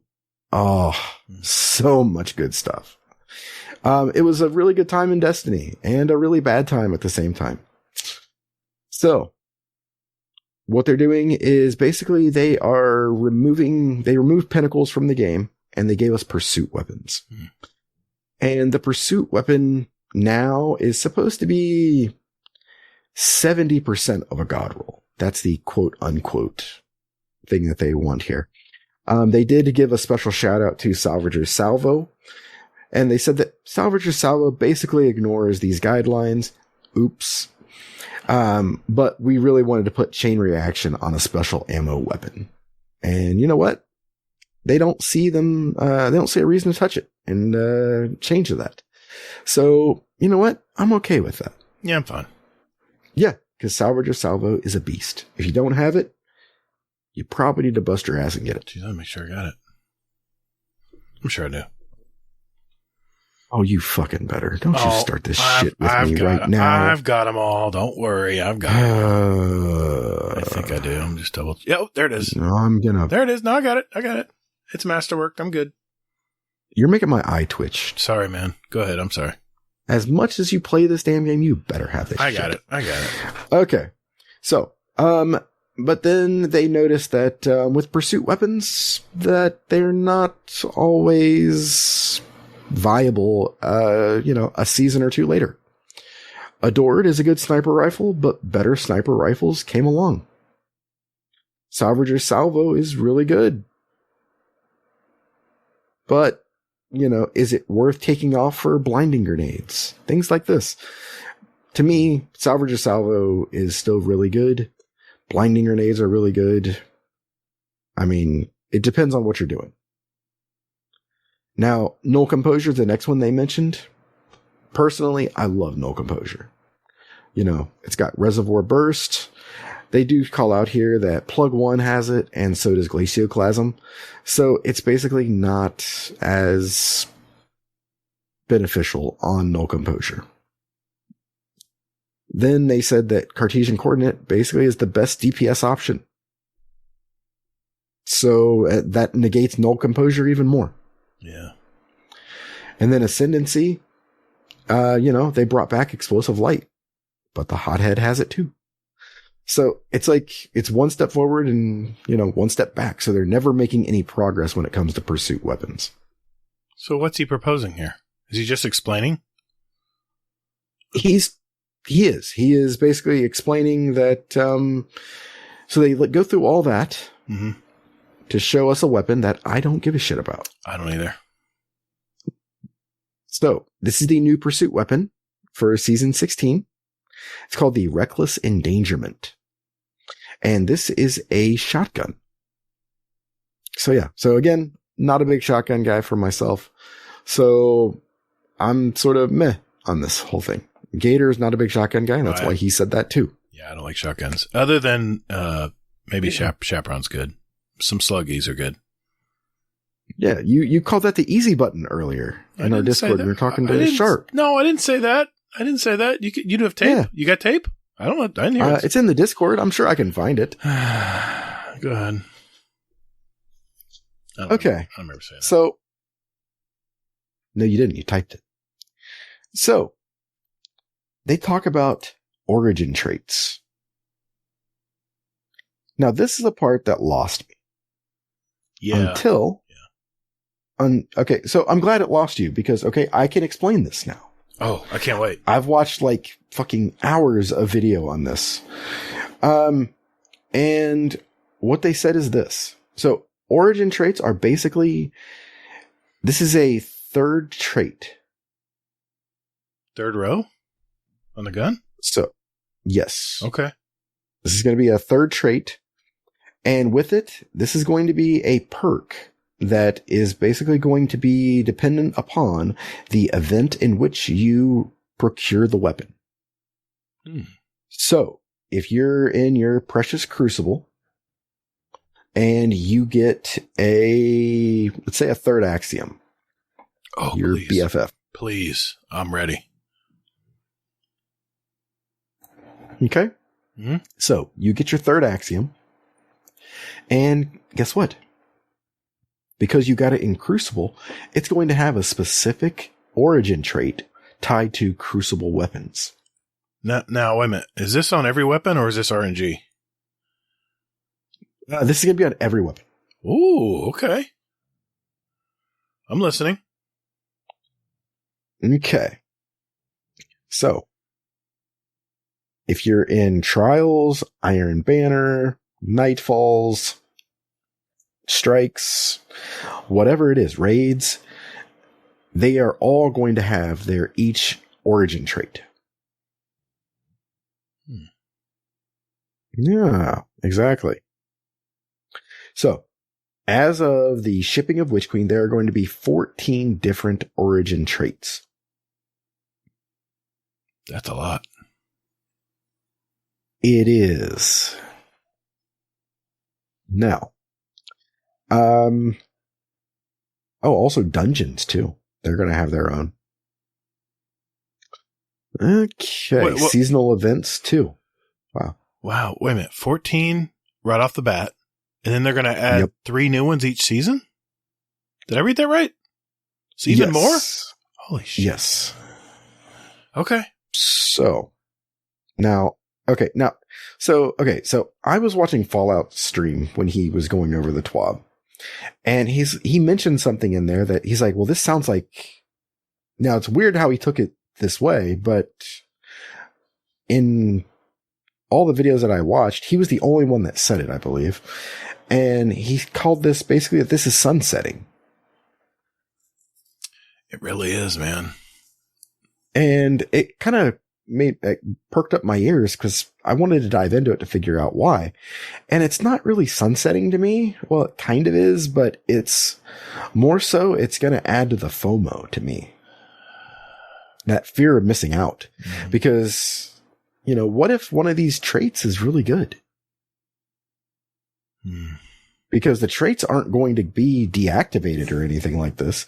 So to me, if you get a third axiom and it's got one of the new perks, Alacrity, which gives you 20 reload, 20 stability, 10 aim assist, and 10 range. Holy hell. Yeah. Pretty nice. And then I was going to say sunset that perk for the following year for something else. You're still going to want to have that Alacrity on something. And you can use it in solo. That's nice. Yeah, and solo counts. We're kind of getting ahead of ourselves here, but that solo counts in for what's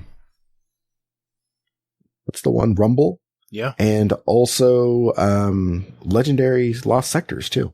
Nice. Yeah. So.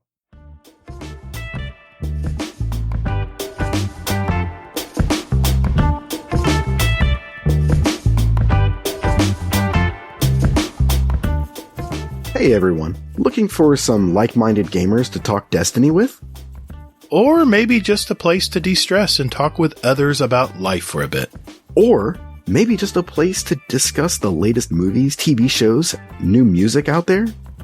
What about the channels with New Year's resolutions or other goals and a fitness section? Well, you're also forgetting about channels with our links to our clan, SpeakPipe, show music playlists, or even where to get a show t-shirt, mousepad, coffee mug. Wow, you're not just a Destiny shill, you're a Guardian Down cast shill. Man, you're forgetting about the podcast questions channel, where listeners can put in their questions for the show. And show feedback channel where listeners can talk about past podcasts and just stop. Hasn't this shameless plug gone on long enough? I'm going to put a stop to it right now. Hey everyone, just look for the GDC Discord community link in our weekly show notes wherever you get your podcast out there, or just visit guardiandowncast.com, where there's an invite link you can use anytime. And later, Guardian. Just stop it, man. What? Just lay off the caffeine. That's not a problem. It's alcohol.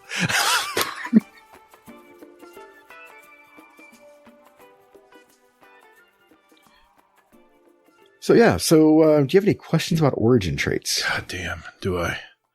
You know, I'm kind of indifferent because I just don't know until I get it in my hand. I really don't know what.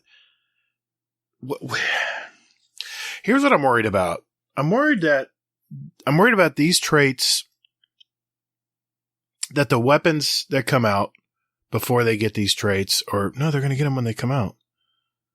Mm-hmm. I'm just worried that maybe these guns are going to be underpowered and you have to work hard to get them up to the same power that your stuff in your vault has. Oh, that's the first thing that came to mind. Well, this is different. This is different than weapon tuning, than weapon crafting. Okay. Weapon crafting, I mean, that's not going to, I mean, to me, those weapons are going to be, I mean, you're not going to have to really do much for those. You're just going to have to use them, take them into things and, you know, power them up that way. Okay. Now, the origin trait thing, I mean, these don't really seem to be minor things. No, they're not. I mean, one quiet moment grants reload speed when out of combat. Plus 40 reload stat when out of combat? When you haven't dealt or received damage in 4 seconds. That's so easy to get. Yeah. Yeah. Sorry. Exactly. I'm a little bit ahead. Sorry. No. I'm not going to go through all of the But there's some cool ones in here. I mean, health regeneration and stunning recovery and strikes, nightfalls. Yeah. That's final blows with the weapon grant, you know, a small amount of health. Well, small meaning 7. That's not much at all. Yeah. But still. I mean, that's not. See, now how my mind works is I want to take some of this shit and go into like PvP or take a PvP, like, you know, origin trait and bring it into, you know, PvE. So I don't know. It's just interesting. I'm looking at the one you said was 7 health. That was for regular. That's Vanguard's Vindication. But the one above it, stunning recovery. Stunning a champion partially refills your magazine, triggers health regeneration, and improved recovery for short duration. It grants 60 health instantly and 40 recovery for 3 seconds. Yeah, that's for stunning a champion, though. That's pretty damn beefy, man. Yeah. Now I might be getting into some masters now with that perk. I'm going to get your ass into one. The end of this season, it's going to be Lake of Shadows. It's got its moments when it's going to be hard, but you know what? It's going to be easy. I know that strike inside and out. I don't know. Exactly. I've never gotten to the final boss because I always just farm everything and then I just back out. Did I say that out loud? I mean, boss is kind of tough at the end. Why do I do a podcast with you? I mean, PvP, dude. It pains me whenever you talk. But I got to get the bounties. Got to get the bounties done. It's all about the bounties, man. I broke Hazel. All right. Let's see. Okay, the next point is Okay. So, yeah. So, origin traits seem to be a good thing. One quick note is that the shotgun, the reason why they were talking about these origin traits is that the shotgun, you can use all three. So you can use any one from Gambit, you can use one from Crucible, and you can use one from okay. Vanguard. You just have to go to those 3 different playlists to get it. I got you. Correct. All right, I'm cool with that. So yeah. Okay. And I'm Now, sorry. Where am I supposed to put that in my vault? Well, if you are a good Destiny player, you've gone ahead and cleared out some space because I'm sure that you're sitting on some stuff that you don't need. Now, here's the thing, okay? When they refresh old weapons from a given source, like, existing raid or strikes or something like that, they will create a new origin trait at that time. Oh, shit. So that's going to make the other one null and void. Well, not null and void. It's just you can't get it anymore. Okay. So that's where I was coming from with the Sunset. It's going to kind of suck. Yeah, they're eliminating our weapons slowly. No, they're just going to have us, hold on to some stuff that we really, really like. And it's going to make us part ways with that bygones that's been sitting in your, Nope. your vault that is no good until they give you a new bygones. I'll still keep the bygones because it has a counter on it. It's got history. It may be a little scratched up, but I'll just keep it in the corner of my vault and I'm bring it out for special moments. Dusty as hell. Probably.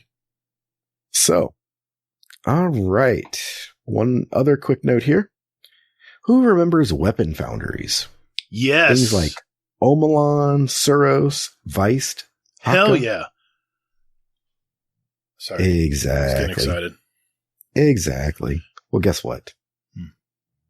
They're back. Yes. I love it. Let's go. Now, how are we getting these? How are we going to get these weapons? You have to do a Nightfall, a Grand Master.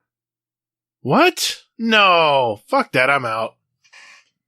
So, oh, you're bullshit. But here's the other thing. Yes, okay. I am. Okay. So, these are actually going to have their own origin perks as well. What? Yes. All right. I'm trying to wrap my mind around all this. This is a lot of stuff coming at me right now.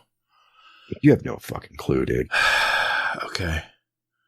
So, now these are fun. So I'm going to go through each of these. Okay. So, Suros.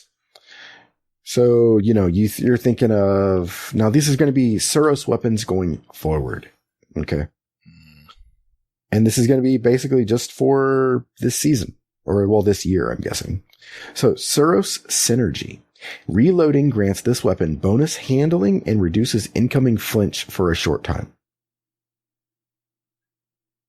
That's nasty. These weapons are gorgeous. Can't wait to get these back. These are all old weapons. The Suro sniper. Oh, I love that. I love that sniper. Yep. And think about it. It reduces incoming flinch on a sniper. Yeah. After reloading. Give me some of that. I want some of that. Exactly. My nipples are hard. Wait a minute. I didn't even play it. Oh, sorry. My bad. That was spot on. Haka breach armaments. This weapon deals increased damage against vehicles, turrets, barricades, and stasis crystals. Nah. Yeah. Meh. Let me turn. That's too bad because I love Haka. It's one of my favorite weapon foundries.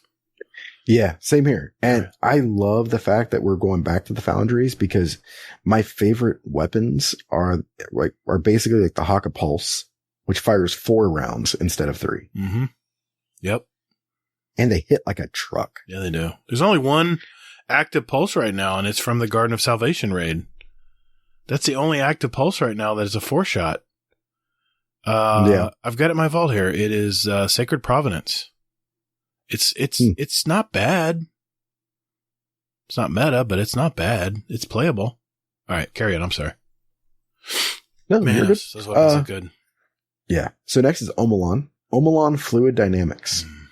This weapon has increased reload speed and stability for the top half of the magazine. this gun was made for me because I'm a constant reloader. Yeah. I want to get one of these Omelon weapons with, under pressure? Oh, yeah. Works both ways. Exactly. If it's available. Wow. Plus 20 stability. That's pretty nice. Yeah. That's basically, it's almost the same boost as a Void subclass on the, that one perk. Oh, God damn it. Now I got to look it up. While you're looking it up. Yep. Viced. Yep. The Viced Stinger. So that's the the origin trait. And this has a chance on damage to partially refill the weapon's magazine. That's nice too. I love Vice weapons. To me, that sounds like subsistence. Yeah, kinda. A poor man's subsistence. Maybe. I mean, it depends on how quickly it's going to, refill. Oh, elemental capacitor. It adds 18 to stability if you have a Void subclass, so it's going to do even more than elemental capacitor does. That's fantastic, dude. The Suros, I'm sorry. The Omelon, not Suros. Yeah, Omelon. Omelon. Yep. Yeah. And Vice, man, Vice looks good, man. I love Vice weapons. Same. I mean, this is going to break a lot of people. You know that? My mind's all the right YouTubers out there. Oh, God. Yes. Fucking Mercules. He is going to have his brain is going to just melt. I'm thinking trying to work through all of these. I'm thinking of Cool Guy trying to figure out what video to make first. Oh, he's going to be so busy. Yeah. He's going to be that Spider-Man meme where he's pointing to each other. Yeah, got it. So, okay. So in addition to Foundry origin traits, each Foundry's weapon perk pool will lean into that Founder's identity, or that Foundry's identity. Big damage for Haka, consistency for Suros, ability tie-ins and weird stuff for Omelon, and never stop firing for Viced. I'm just gonna have to dismantle everything when Witch Queen comes. It's probably not a bad call, I'll be honest. I mean, this is fantastic, man. Yeah, this is a game changer, right? My mind, I'm like that guy in Scanners. My mind just, my mind's blown, man. This is a lot of stuff to take in. My little pea brain just can't handle this. Yeah, I'm not gonna lie. You're kind of right. I mean, there is a lot of shit here. Okay. And then also there's rumors that Tex Mechanica is going to be the 5th Foundry. Oh, that's right. They didn't state what it was, did they? No. Okay. So, I mean, that's going to be fantastic God, that's going to be awesome. Maybe that means more Tex Mechanica weapons. I like Tex Mechanica stuff. Hopefully they're not all exotic though. Okay. So, Foundry weapons that drop from a source aside from the world pool can switch between the Foundry trait and that source's trait. So, if you get one in Crucible, you can put that one on, or you can put on the Foundry trait. Okay. It's a good thing. Yeah. Hey. Guess what? What? For example, a roll of the new Gambit Haka high impact. There it is. Gambit again. High impact auto rifle, the Herod C. Hell yeah. I love that gun. Did you like that one, or did you like the, No.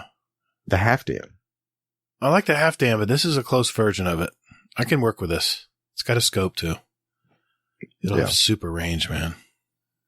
So it's going to have basically corkscrew rifling, polygonal rifling, and then armor piercing rounds, flared magwell in the next column. Next, it's going to have perpetual motion and then focus fire. Oh, focus fire. Yes. They brought it back. They brought back focus fire. Put it back in your pants, man. Here's the important thing. Sorry. So next is going to be the Gambit origin trait, which would be something like Invader Tracker. Then it's going to have also with it the Haka Breach armaments or the Haka origin trait. Then it's going to have the tracker, which, by the way, real quick, trackers are on everything now, so you don't have to worry about that shit. You don't have to worry about masterworking it or anything else. That's good. So that's good. Basically, masterworking does nothing. Let me just skip to that part as well. Right. Masterworking does nothing except for give you that little 10 stat bump. That's it. So. Yeah, they say it's just for PvPers. They want that little stat bump. Sure. Exactly. It'll be gone. It'll be gone. Yep. And then they are doing the ranged masterwork. You ever read a sentence over and over again, you still don't understand what it means? Have you ever read a TWAB like that? Dude, this is a lot of information. Yeah, and we're not even, so that's basically everything with that. So our weapon screens are going to get a little more busier. But I think in a good way, because we get an extra perk. Now, they did basically allude to the fact that they're able to make this change with origin traits because they got rid of the orb generation. It's not a perk. So. Or a mod. Yeah. So I don't know. Personally, you can take my origin traits. I'd rather have my orbs. Well, remember, was it last week's TWAB? But they put this orb generation mod. It's in the helmet. It's in the helmet, man. Why? I need my targeting mods. I don't want that. Dude, you gotta spec into it. I know. This is the thing. Okay, so when I was going over this TWAB, do you know what hit me like a ton of bricks? What's that? This is becoming more and more like an RPG. Yeah, you're right. If you want to do something, you have to spec into it. I like that. Tim's going to be on fire, man. Oh, yeah. Yeah. All right. So that's everything there. Mm-hmm. Next, global changes. So, not going to touch on all these. I've already touched on some of them. So, weapon mods will be free to insert. Good. Yeah. Don't even know why there was a cost for them anyway. How are you supposed to test weapons when they cost 500 every time you switch the mod out? Oh no, 500. Oh, you poor thing. It adds up, man. You know what adds up? Trying to get a god roll like fucking messenger from Saint. That's the reason why I had to start all over with my legendary shards. Yep. That was rough. Well, I'll tell you what, you'll have $100,000 and I want you to give me $500 bill every 1 minute. And we'll see how long that 100,000 lasts. Why? I'm just giving an example of Glimmer. 500 per Glimmer. 500 Glimmer. I'm not going to change out my mods like that. Right. When's the last time you changed out your mod? I do it all the time. I test weapons. I put different mods in them and I see what the recoil stat is. And I change a lot of stuff out. Well, there's an app for that. Oh, yeah. The Gunsmith. I forgot about that. Yeah, there you go. Congratulations. I just saved you your 500 Glimmer. Yeah, but nothing's like real world, man. All right. Good. It's way too late for you. I'm getting punchy. Shit. I'm sorry. I'm getting punchy. It's getting late. Okay. So, quick note here. Gatr, do you like special ammo? I do. Well, guess what? Bungie doesn't. So let's say that you have, you and your damn null composure and you have 8 rounds of null composure ammo. Mm-hmm. Okay. I snipe your ass from the back. I run up, I grab your special brick. Guess how many nice, crispy special ammo shots I get? It's probably not going to be 8. No. Reduce that by 7. So you get 1. Wow. That's going to slow things down. Yeah. They really want you to use your primary.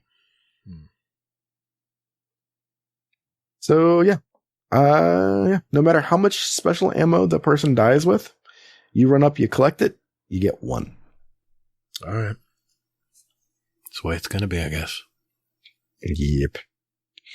Okay, so this one was near and dear to my heart. Season 15, Fusion Rifles.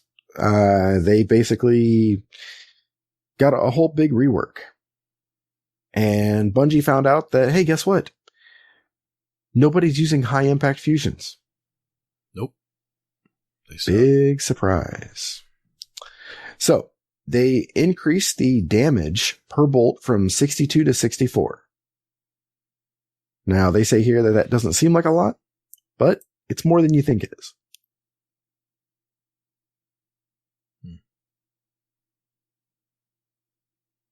So there we go. And then as you spec into it, it's going to also basically lead to, more kills with that. Right. So, again, I don't think the damage is the problem. I think the charge time is the problem. 1 second's a little long. But that's just me. Mm-hmm. Especially when you have a shotgunner running down your throat. Yeah. And then they also increased PvE damage on that by 5%. Right. Still not going to make me use it. Yeah, kind of, sort of. Okay. Blinding grenades or breech-loaded grenade launchers can no longer kill in PvP. Okay. Something rocket launchers. Snipers, high impact zooms are getting a nerf. So, A lot of changes to weapons. Yes. Pulse rifles are taking too long to kill red bar enemies in PvE. So they're buffing their damage versus miners by 10%. I like this change, because it's annoying. Yeah. Those miner ads are just so beefy. It's because they want you to use your finisher on them. That's when they made that change. Remember when they added finishers? I don't know. It's all just a crock. They had to buff their damage. I mean, their resiliency, so you didn't just one shot them all the time. Yep. I don't know. I enjoy one shotting ads. I'll take what I can get. I guess 10%'s better than nothing. Better than a stick in the eye. Yeah. You know what's better than 10% though? What's that? The 40% buff that exotic primaries and trace rifles are getting. Ooh. Yeah. 40% buff in PvE. Primaries. That's a lot. Yeah, it is. And then you figure on top of that, the 10% as well. So things like, the Warcry gun. No time to explain. Mm-hmm. That one, also, Outbreak Perfected. I love that gun. Yeah. I'm guessing that we're going to be seeing that a lot more in play. So I'm excited. Especially with those nanites. It's going to be perfect. Yep, exactly. All right. So Chaperone's getting a nerf. Duality is getting a nerf. Teraba's getting a buff. Ruinous Effigy is getting a buff. Lumina is getting a buff. So Lumina in the Guardian Hub is going to absolutely love that. Mm-hmm. Agriceptor is getting a rework that's going to make it a little bit of a buff. Gatr. I hope you're okay with this, but Dead Man's Tale is getting a nerf. It's getting a nerf or a buff? Nerf. Oh, hipfire speed. Yeah, good. Yeah. From 150 to 130. Someone's not going to like that. I don't know. It's still going to be viable. It's going to be. Lawrence got a nerf. Good. It's a weird nerf. They increased flinch. That was the problem. You would get the first shot on them and they would still fire and kill you. The issue is the aim assist. Well, that perk will be gone. It's the enhanced aim assist is just for this season. Maybe. We'll see how it turns out. The flinch was important.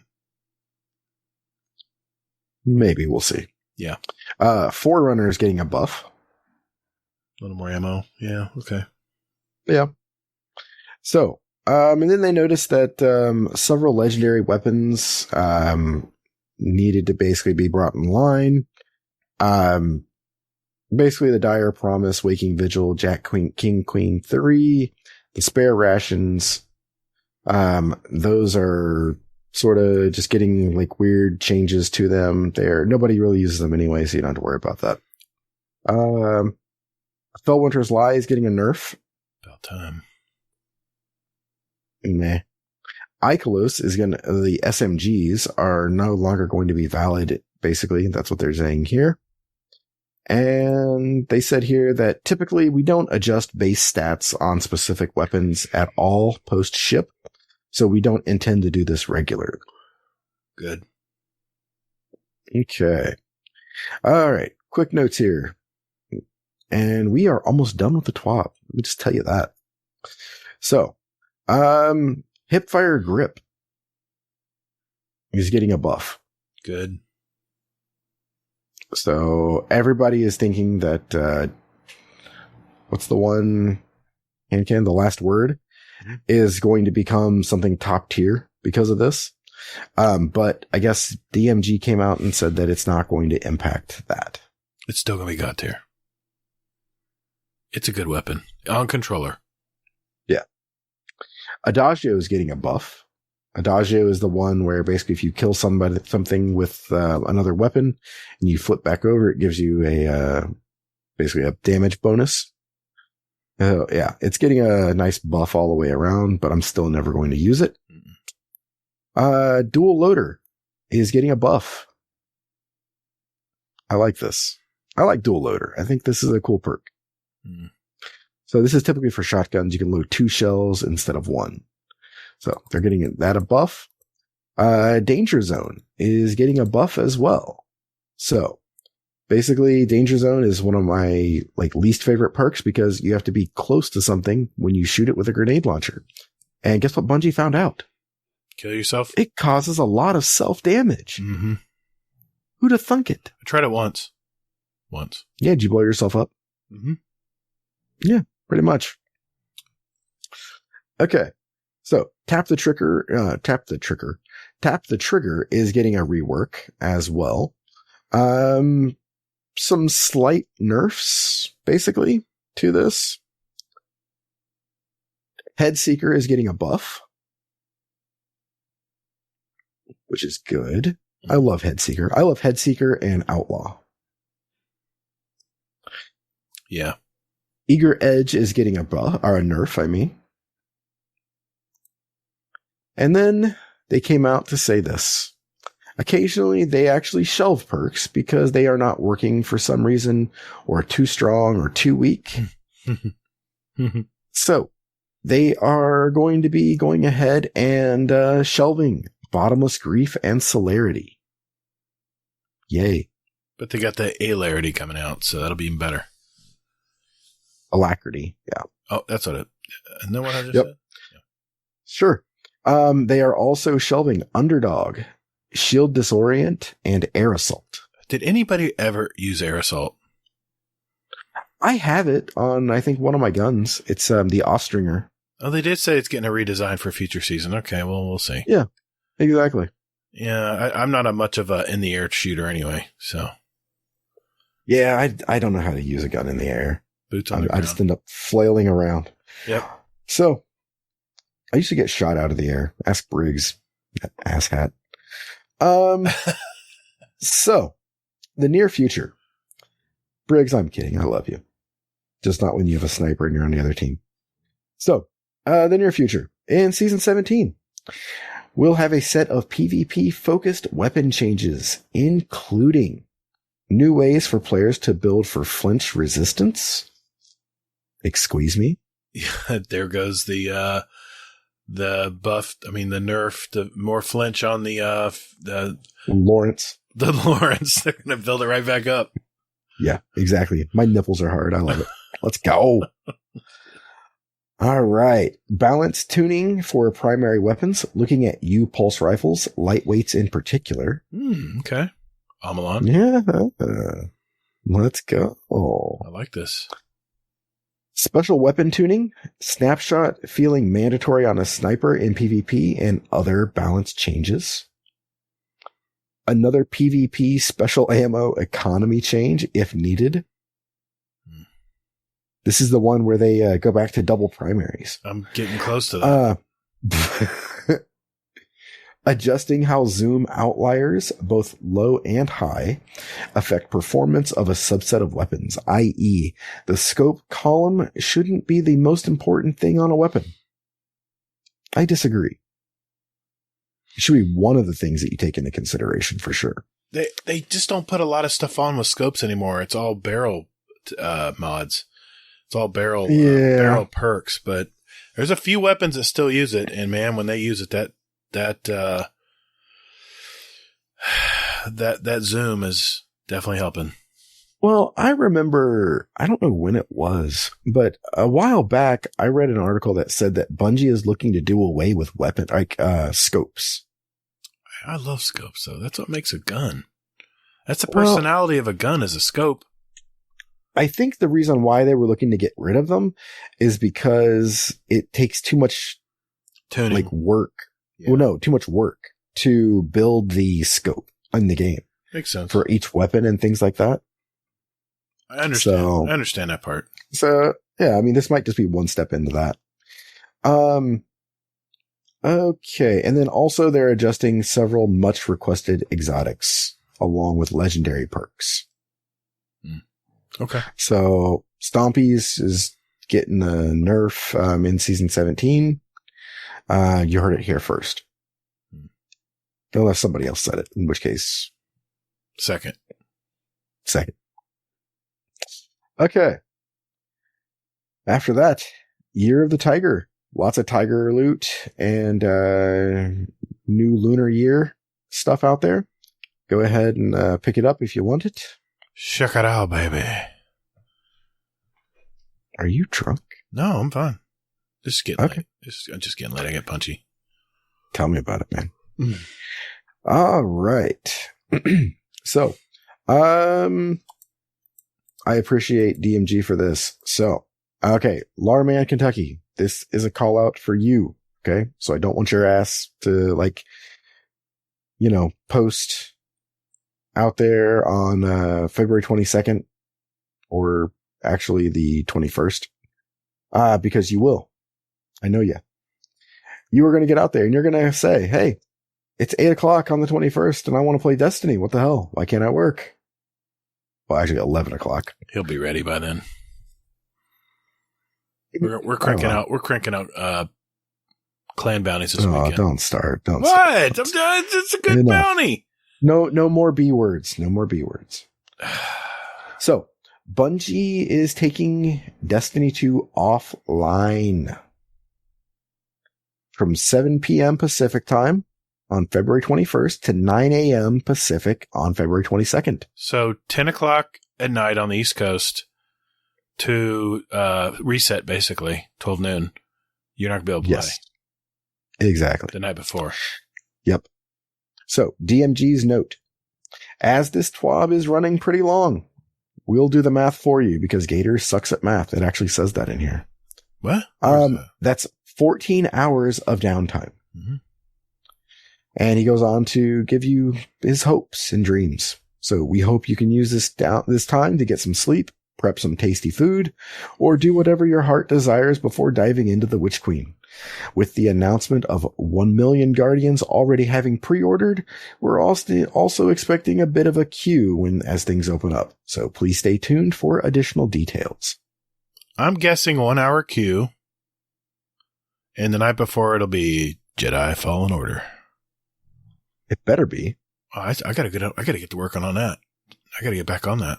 So much. You better be. So much to do, man. You can worry about prep later, dude. I'm almost done. When prep's done, then I'm gonna just play. I'm gonna go hard. I'm gonna play Jedi Fallen Order. I bet you will. Mm-hmm.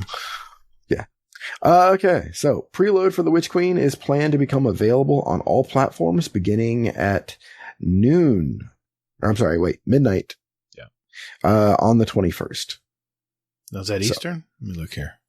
Is that Eastern time? Yeah, midnight Eastern, 9 p.m. Pacific. Okay, so basically the night before, 10 p.m., you're getting kicked.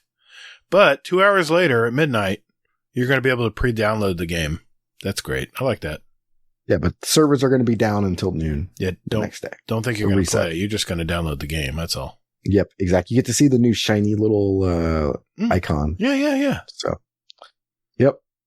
All right. Shattered Realm changed.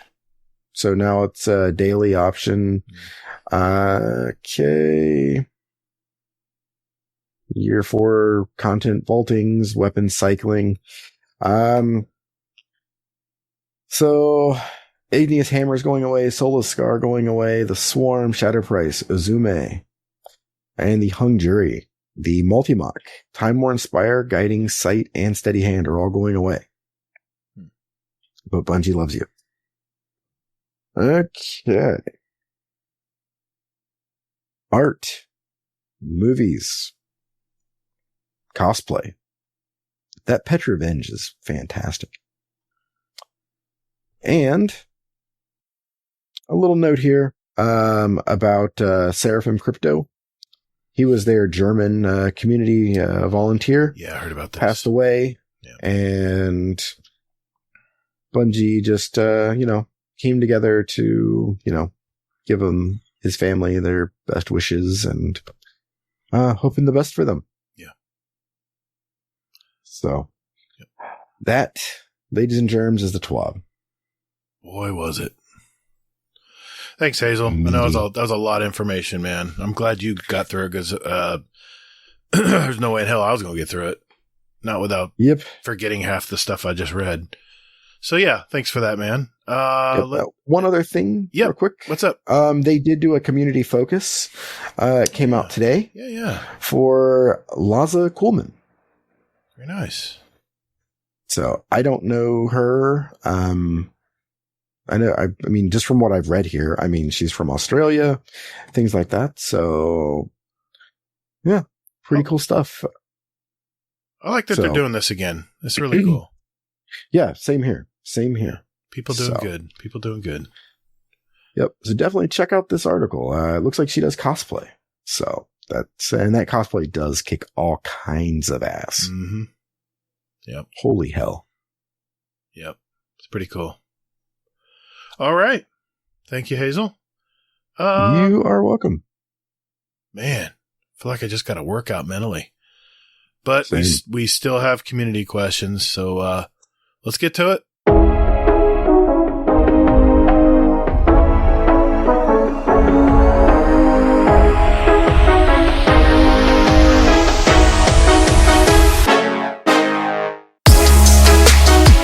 Hey, Guardians. Would you like to send a question for the show to us? There are 4 ways to do it. You can join our Discord server. There's a join link in our show notes.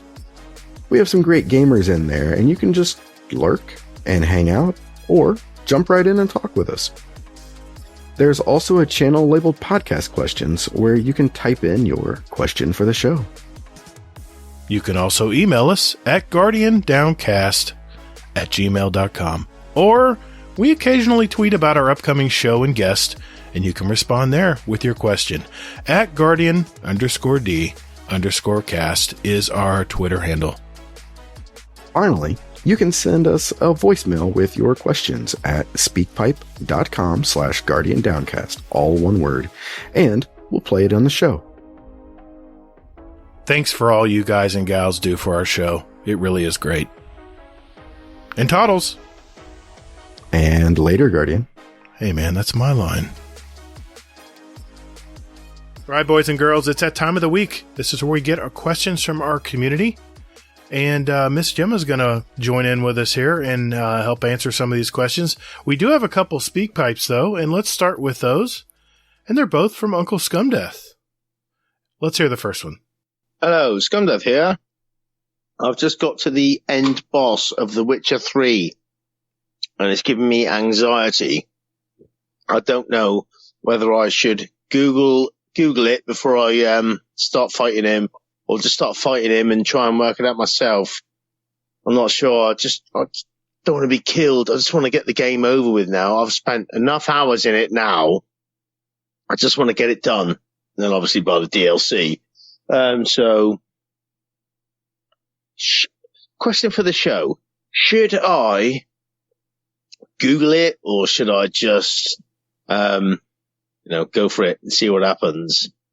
What would you do? Let me know. Hopefully I would have finished it by the time you answer this. Love you all. Bye. Let's hope he finished it. YouTube, baby. No. Yes. No, do it. No. All natural. Oh, I'm outnumbered. I'm outnumbered. I see how it's going to go tonight. Okay. Fine. Fine. Okay. All natural. Okay. This is Witcher, man. It's not I forgiving. care, It's man. not forgiving. You look up guides on like how to do dungeons in Destiny, and they're not the most complicated shit ever. I delete videos for anything like that. I hate stuff like that. See, right. I do too. So if you're looking for help a little bit, maybe Google, but keep away from videos. You don't need a step-by-step guide. Maybe just get an idea of maybe using the wrong weapon. Maybe just say, oh, you should be using this weapon. Oh, okay. And then figuring it out from there. Maybe there's nothing wrong with a tiny little bit of help. Like they used to be back in the day, like the PlayStation magazines and stuff. Yeah. Before all this internet. Right. But watching a step-by-step guide is like, you pay for a game that someone else is doing for you. I get that. Thank I do. you. Oh, Thank God, you. it's music to his ears. It is. If I get stuck on something after honestly trying my best, then I will just look it up and get to that part, and then I'll shut it off and keep playing. It gets me past that stuck point, though. But I tried to get 15 hours in Prophecy Boss.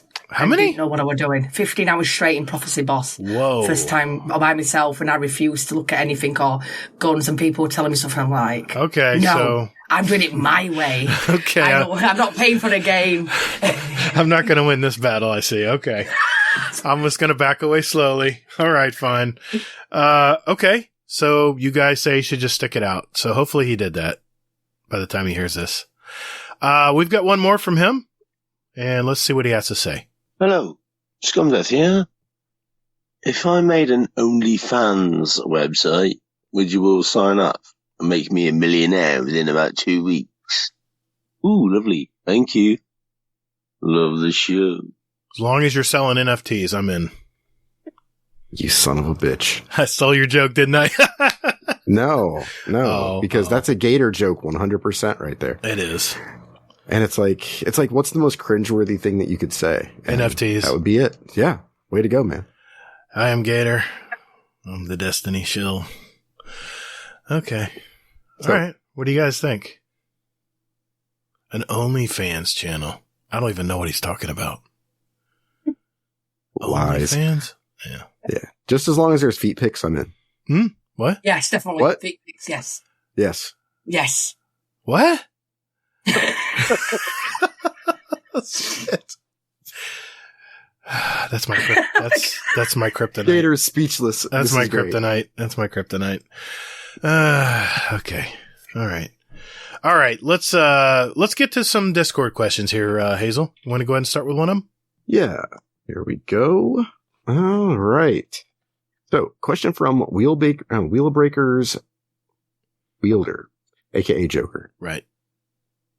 All right. I'm waiting for him just to pick random. I know. Name generator. Well, no, not even that. Just something how many tongue twisters can he get? Mm-hmm. He's going to be rewind rounds. Oh God. Something like that. Anyway. All right. You knew this was coming. Question for the show. With the recent announcement of Sony acquiring Bungie, what do you think Sony will change? What do you want them to change? And what are some problems you see that could arise from this transaction? Cheers, as always. Now, Gemma, we do start with our guest first. Okay. So. The thing is, with the console wars that's going on, because there kind of is, isn't there? Xbox is buying this and Sony's buying, with Bungie. And the thing is, when Destiny 2 came out, didn't it have a PS4 Pro exclusive? Because I remember somebody buying the PS4 Destiny 2 exclusive. You couldn't get anything to the Xbox with that. It was the white one, yeah. Yes, yeah. I think it was PS3, I think. I don't know. No, it was PS4 Pro because it was actually my ex that bought it. And I had Destiny at the time as I was, and I actually went mad with him for buying that console. With Destiny 2 on it. So I remember that. So there was some exclusivity then. So, I'm hoping that Sony, there's a good behind it. It's business to them, but keeping everything the same. We're all on all platforms. It needs to be the same. Maybe, yeah, there was a couple of things exclusivity, but not fully, like time exclusive when it comes to, I don't know, like colours. I don't know, cause it's, as I don't play Destiny on my PlayStation, even though I am a PlayStation fangirl,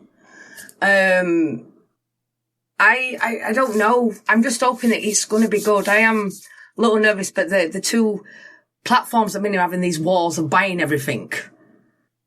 So I don't know. I really don't know. Like, I just hope they don't. It's gonna go. Yeah, yeah.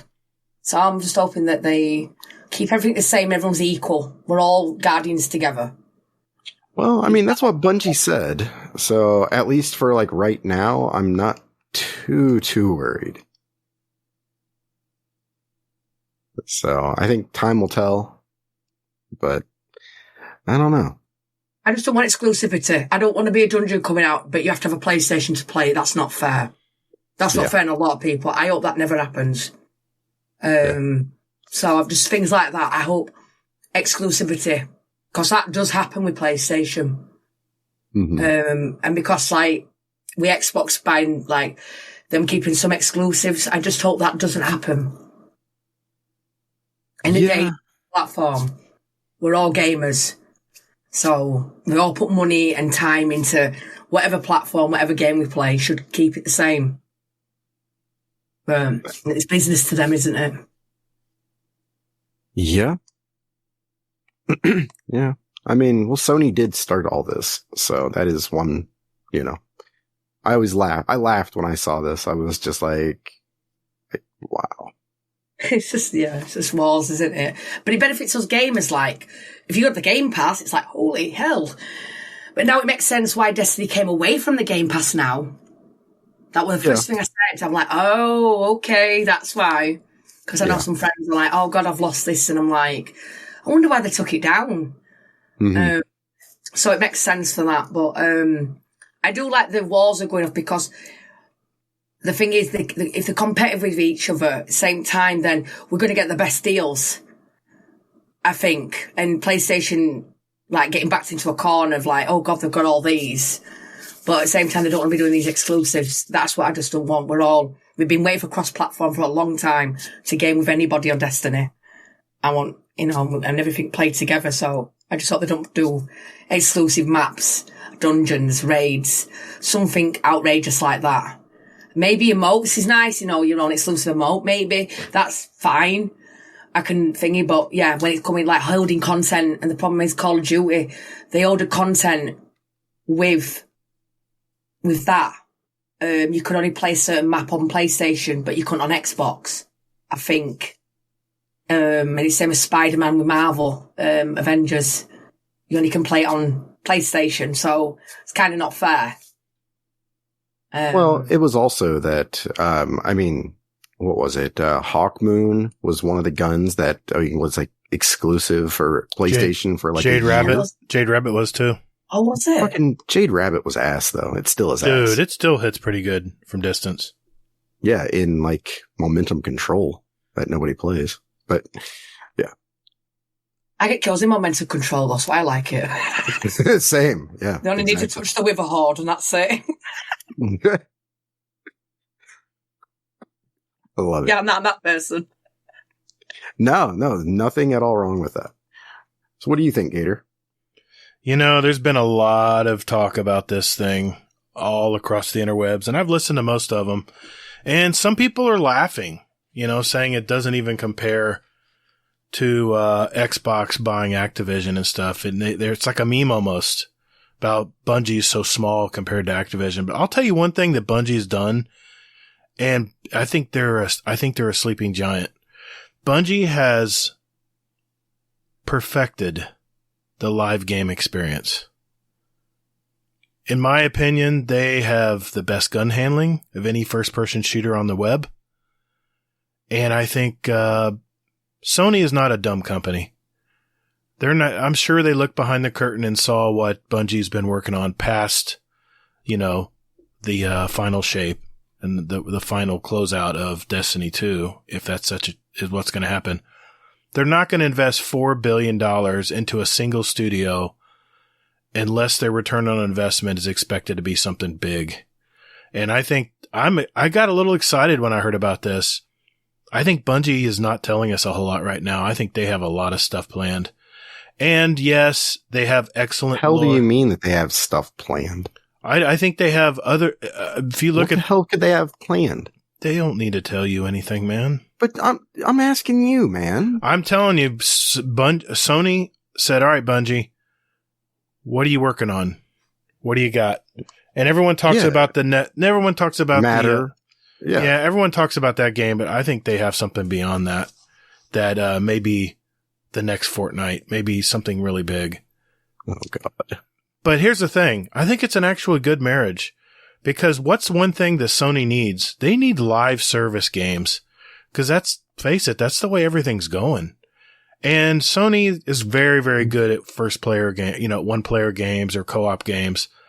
But live service games, Sony needs that expertise. Why do you think they spent a third of this money to retain the Bungie employees? I think as far as now until 2023, 2024, when the Destiny 2 saga is finally finalized, I don't think there'll be any change. I think that was probably in the deal. I would love to see how the attorneys put this deal together, because Sony owns Bungie. If Sony tomorrow decided to do something, unless there's some really binding language in that contract where they can break off if they break their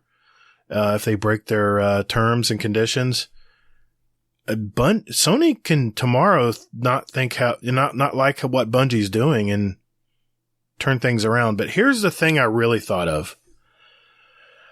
Activision, the publisher, owns Call of Duty, which is, let's face it, it's one of the biggest franchises right now on multiplayer gaming.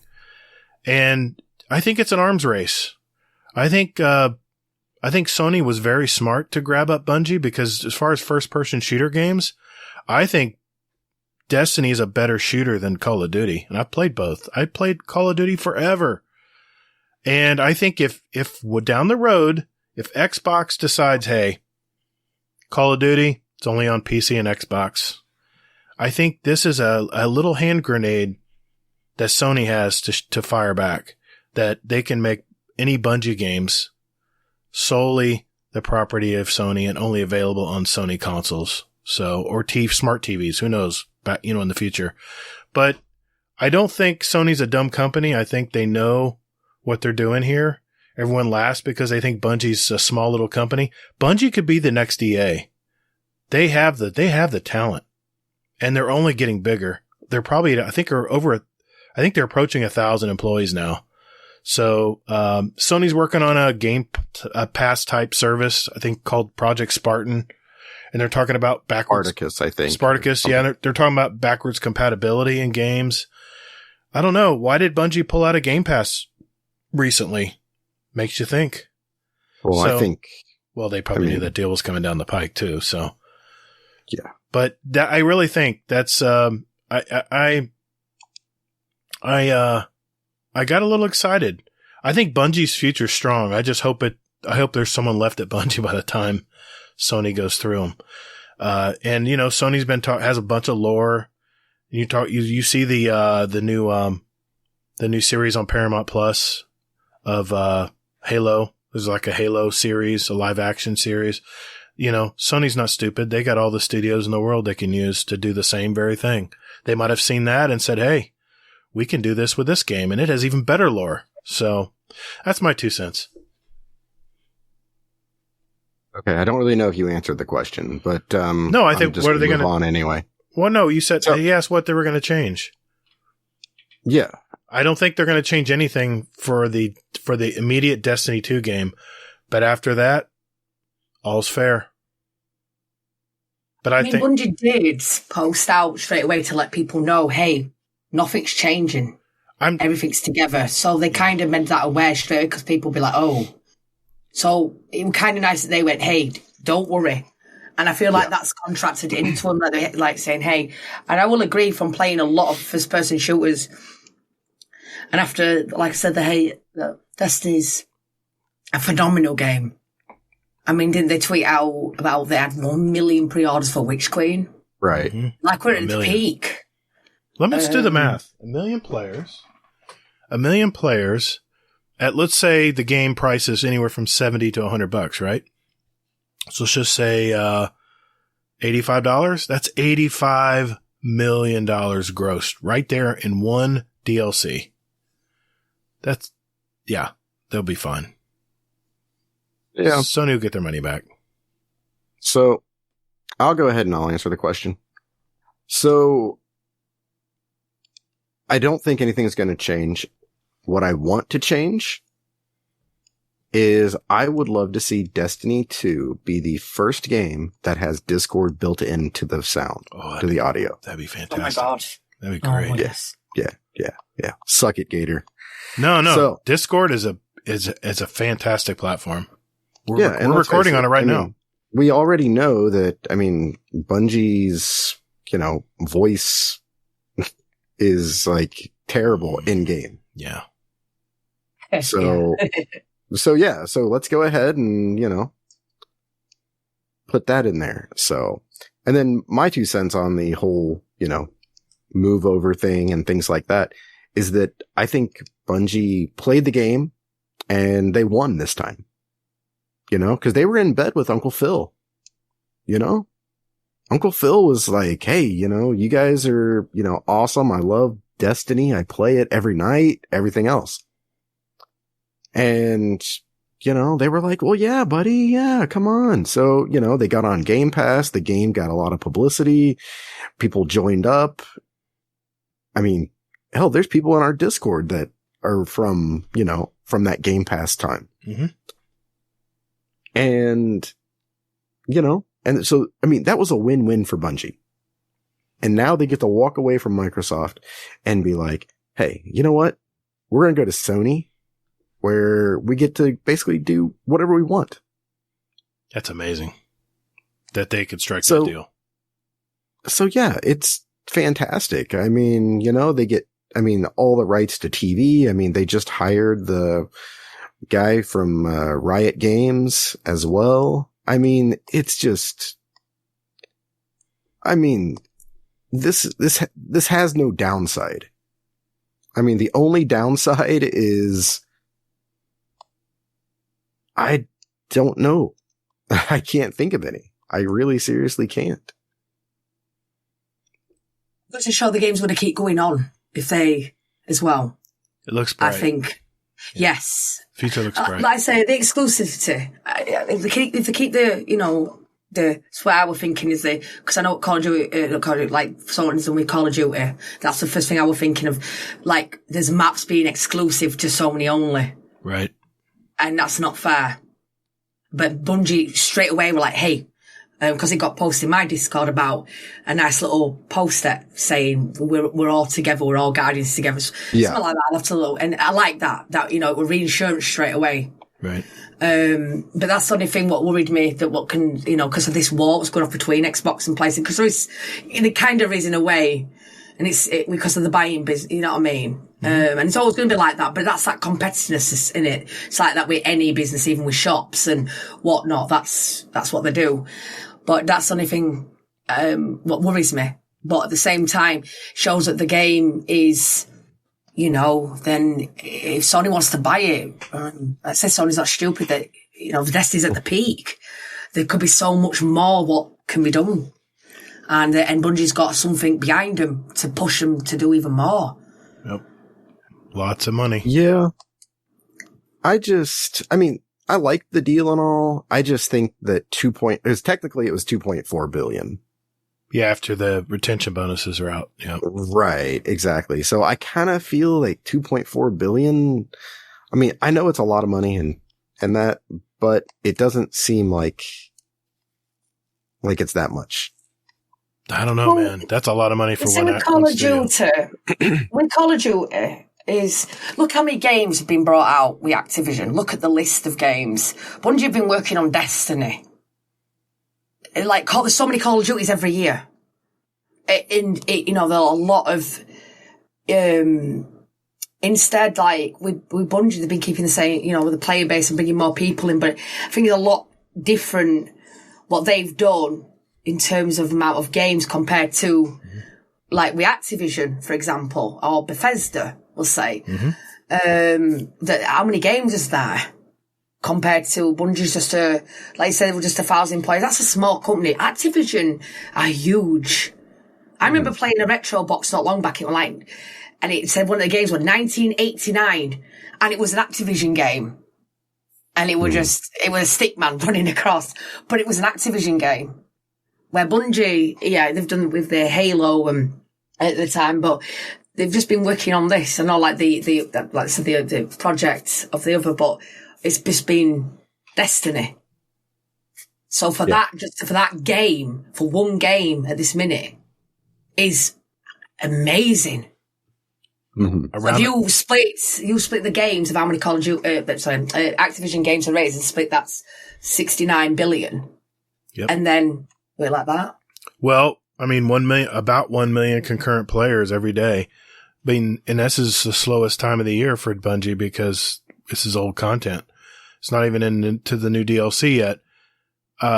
That's a testament to how well they perform in their live game service. And I think Sony's ears perked up a bit when they see this. So I'm telling you, Bungie's a sleeping giant right now. They can be big. Not just the Bungie game. Not just the Destiny game. They can go so much further. They've got the talent. Hopefully Sony won't brain drain the company too much, because my one worry is that Sony will use this talent, especially with these retention bonuses. They'll use this talent up, and then what's going to be left to work at Bungie? I don't know.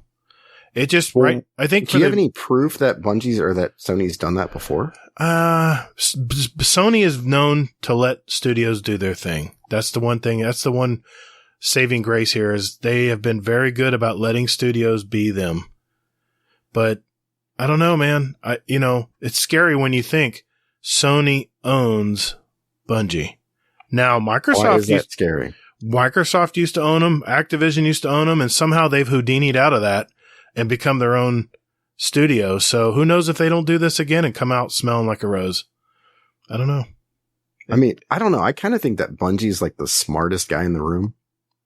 Bungie definitely got paid, man. They got paid. I'm just saying, like, in general, just because they pulled off, like, fooling Uncle Phil into putting Game Pass on, or putting Destiny on Game Pass. Mm-hmm. And then they managed to reap all the benefits from that and get a bunch of players. And now they're going to go to Sony and be like, hey, you know what? We got paid and we're going to do this. So good on us. And I'm all about them making that money. I really, truly am. I just, I'm excited for them because I just think it's fantastic that they kind of, stuck it to Uncle Phil and got away scot-free. Yeah, you can't help but think that, because Phil loves the game. Mm-hmm. He's said it publicly on Twitter many times. Yeah. Yeah, exactly. I think it'll be interesting to see if that viewpoint still stands.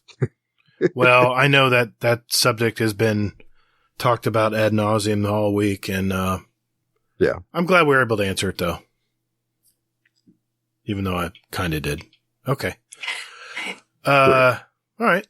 Let's see. I've got one here from Golden God. Question for the show. Who is your favorite actor or actress? Mine is Keanu Reeves. I agree. Mine too. Oh my God. Yes. Thank you. There we go. Score for Gatr in the bag. Yeah, he's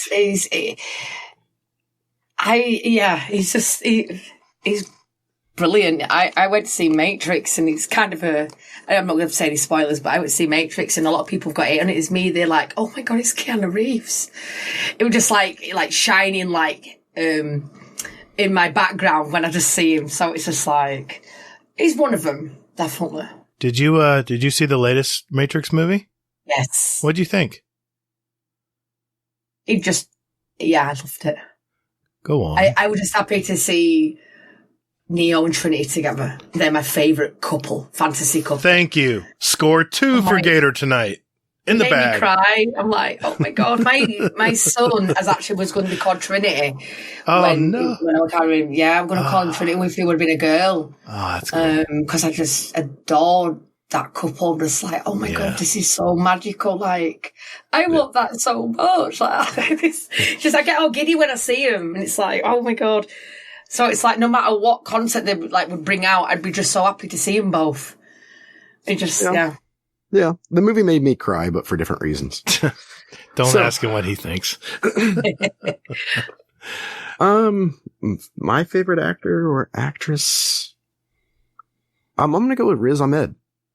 Okay, that's a good choice. He's up and coming, and I am just riveted whenever I see this guy on screen. Yeah, I mean, aside from when he was in Venom, that was a shitty movie with shitty performance and whatever. But, he's been in a lot of other things that, he's been just fantastic. And, what was that one? The Sound of Silence? Yes. That was a great movie. That was a great movie. God, you made me think of it now. Something like that. Close enough. People can IMDb it. But he was really good in it. And I agree. He's up and coming. You're going to see him in a lot of stuff soon. And you should. Yeah, he's a great actor. And so, but what we've gathered here is Keanu Reeves is Miss Rambeta's and mine favorite actor. Yeah, moving on. He's the most badass 58-year-old in the world right now. Yeah. Oh, and Dwayne Johnson. Yeah, he's good too. Because of his, white teeth and his big arms. Oh, of course. Mm. He's Hawaiian. I mean, damn, they all look good. I mean, that's not awkward. As a guy, okay. Question from Hades. Okay. See the segue there? Uh-huh. What raid would you use to introduce someone to raiding? Not for loot, but just for a fun raid. Oh, as somebody who's learned them now to the point of that I enjoy teaching. If there's a difference, it can be fun once they know. But sometimes the problem is when you're trying to teach somebody, a friend, and it's 8 hours later, and I've had a bad experience like this, I'm trying to help a friend, and it's 8 hours later and he's going, and they've caused the wipe 42 times, I'm not mentioning any past experience right now. And they go, don't worry, we'll get it next time. And you can tell they're swinging their arm while they're saying, it's like, oh, fuck you. You realise, when you're friends, you're like, you know what, I don't even want to take you on this raid. But at the same time, if you're excited for them to play, because there's been some friends because of cross-play, I've been dying for them to do a raid with me and stuff like that, and I have, and they've loved it, and it's been really good. It's what you know best to take a friend on. If you know a raid back of your hand, or if you say you don't know Garden, but you know Vogue back of your hand, then you take them to the one that you are really good at. Because then, if you can cover for one other person, then you can at least let them see it, let them enjoy it, let them understand it, and you're not stressed at the same time. So it's all personal preference and what you prefer and what you're good at if you're going to take a friend that hasn't got a clue, I think. Yeah, I second that. That's my answer too, is the one you know the best and you can help them the best with. Makes sense. Yeah. I think it's frustrating then, doesn't it? Yeah, I think my answer would be Deep Stone. Oh, yes. Yeah, I know you like that. Because, to me, that one is the easiest one to understand. because, I mean, the roles are, you know, suppressor, I mean, is pretty easy to get the first time through. For a new person, I mean, I did a raid last night in Deepstone. I did an LFG raid, and it was like so much fun because these guys I've never played with before in my life. And you know what they wanted to do? What? They did not want to do 4-wall strat. That's not what I do. I know. I was like, oh my God, how the hell do I do this again? And they all laughed and they were like, yeah, we're kind of shitty. And I'm like, no. I was like, no, this is good because, you know, I'm like, eventually I'm going to have to learn this again because I'm sure that we're going to come across a situation where we're not going to be able to pull off 4-ball strat. So here we were, and we did it in 2 phases, 2 and 2. So we needed to use the scanner. And I was like, oh, I forgot that scanner even had a role in this fucking part at the end. Yeah. But exactly, right? Yeah, I forgot. Yeah. Oh, yeah. There is a scanner. Yeah. Why would you? Yeah. I don't understand why you'd want to play that raid. I already have my Eyes of Tomorrow. Fuck off. Oh no! I've had it 3 times, and the second time I got it, my friend wanted it, and I ended up getting it by accident. Well, I ended up getting it. I'm like, so I personally streamed it to him in Discord, and when I watched him sharded it. Oh. That's bad. Because I said to him for a joke, I went, "What if I got it again?" And I mean, he's one of my best friends, so I kind of got away with it. If it'd been anybody else, he would have blocked him, I think. And when I got it, I wasn't discreet. I'm like, oh my God, look what I've got again. And then I screenshotted it and I showed him that it come up the side and we're terrible. But the thing is Deepstone Crypt is a special place in my heart. And the thing is, they would have a lot of fun with that, especially if you've got sweaty confetti mod on. Oh, that's right. You got to have sweaty confetti mod on. Yeah, I mean, and it was so much fun because, I mean, we ended up 1-phasing it anyway off of like the 2-ball strat. So 2 and 2. And we still just 1-phased it. It was fantastic. Oh, yeah. So, I mean, it was just a really fun raid. And this one guy's like, oh wow, I've never done this before. So I was like, oh, that's why you guys are doing this. And they're like, yeah. So it was really cool. Yeah, it's a fun raid. Yeah. Gatr. Okay. I think we have one more here. It's from Uncle Scumdeth. Question for the show. Was I the only one in this Discord that used to wear cowboy boots in the 80s? Actually, Americans wear them all day, apparently. That's what I heard anyway. Love the show. I did wear cowboy boots in the early 80s in junior high and high school. So yeah, it was a big deal back in the late 80s. Late 80s? No, early 80s. What about you, Miss Rambeta?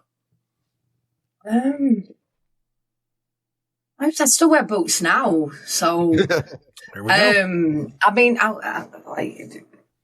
was, I don't know, because our late 80s I were born, so. But I like boots, so, and all that cowboy boots and stuff like that. So, yeah, my fashion's very different to probably everybody else's. I don't like when fashion's out. It's like, oh, I don't want that. I like bright colours and stuff. So, but I like boots and things. So if that counts. Wait, you got a pair of pink boots?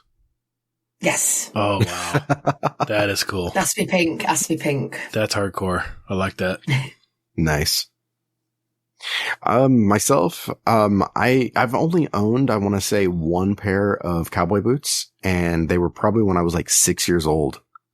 And, my mom still has them. They were like these tiny fucking cowboy boots. And I mean, you name it, they had it on it. So they had like the fringe on the side. Yeah. Fringe. I mean, yeah. Bring it, bruh. You and your fucking toxic masculinity. No fringe. Bitch. No fringe on boots, man. What? No. I was like 6, man. Okay, maybe. You didn't put your kids in anything that was like... No boots. Nope, not at all? No. Okay, well, it's a good thing that your kids are in our Discord. So, because I'm going to go ahead and I'm going to message them. Go ahead. They didn't wear any boots. Yeah.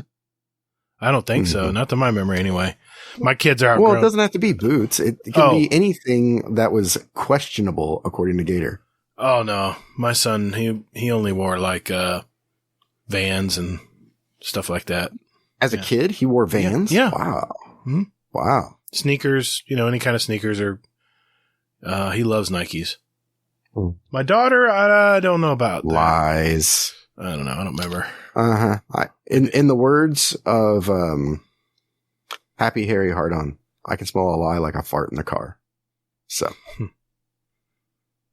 There we go. I don't recall. That's Your Honor. That's a Gatr way of saying I'm getting out of this argument. I'm just going to walk away. Hey, everyone. Thank you very much for your questions. We do appreciate it. And if we didn't get to your question tonight, don't worry. It's not going anywhere. It's right there in our Discord, locked up, nice and neat. So if you do have a question for us, remember, podcast questions in our Discord. You can enter as many as you like, whenever you like. And we never discard a question. All right. Hit it, Mr. Fudd. Guardian Downcast. Guardian Downcast. Yeah. Guardian Downcast. This is an intro. Guardian Downcast. Guardian. Not copyright. Guardian Downcast. Thank you, Mr. Fudd. Well, this is a final segment of our show, folks. We would like to pick our songs for our award-winning Guardian Downcast show playlist. Just a little sample of what the two of us here like to listen to. And we invite you to listen to it as well.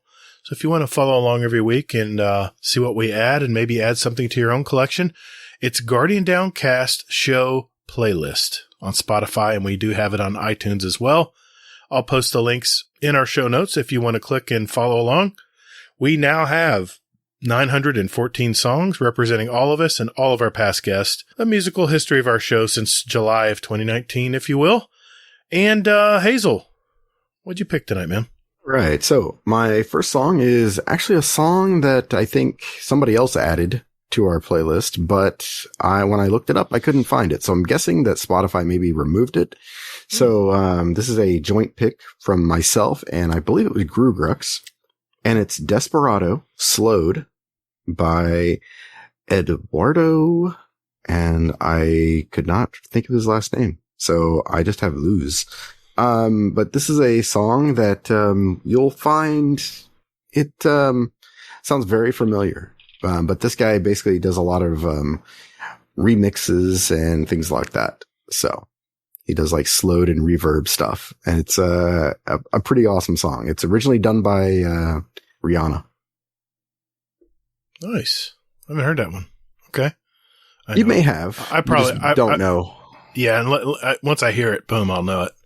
Yeah.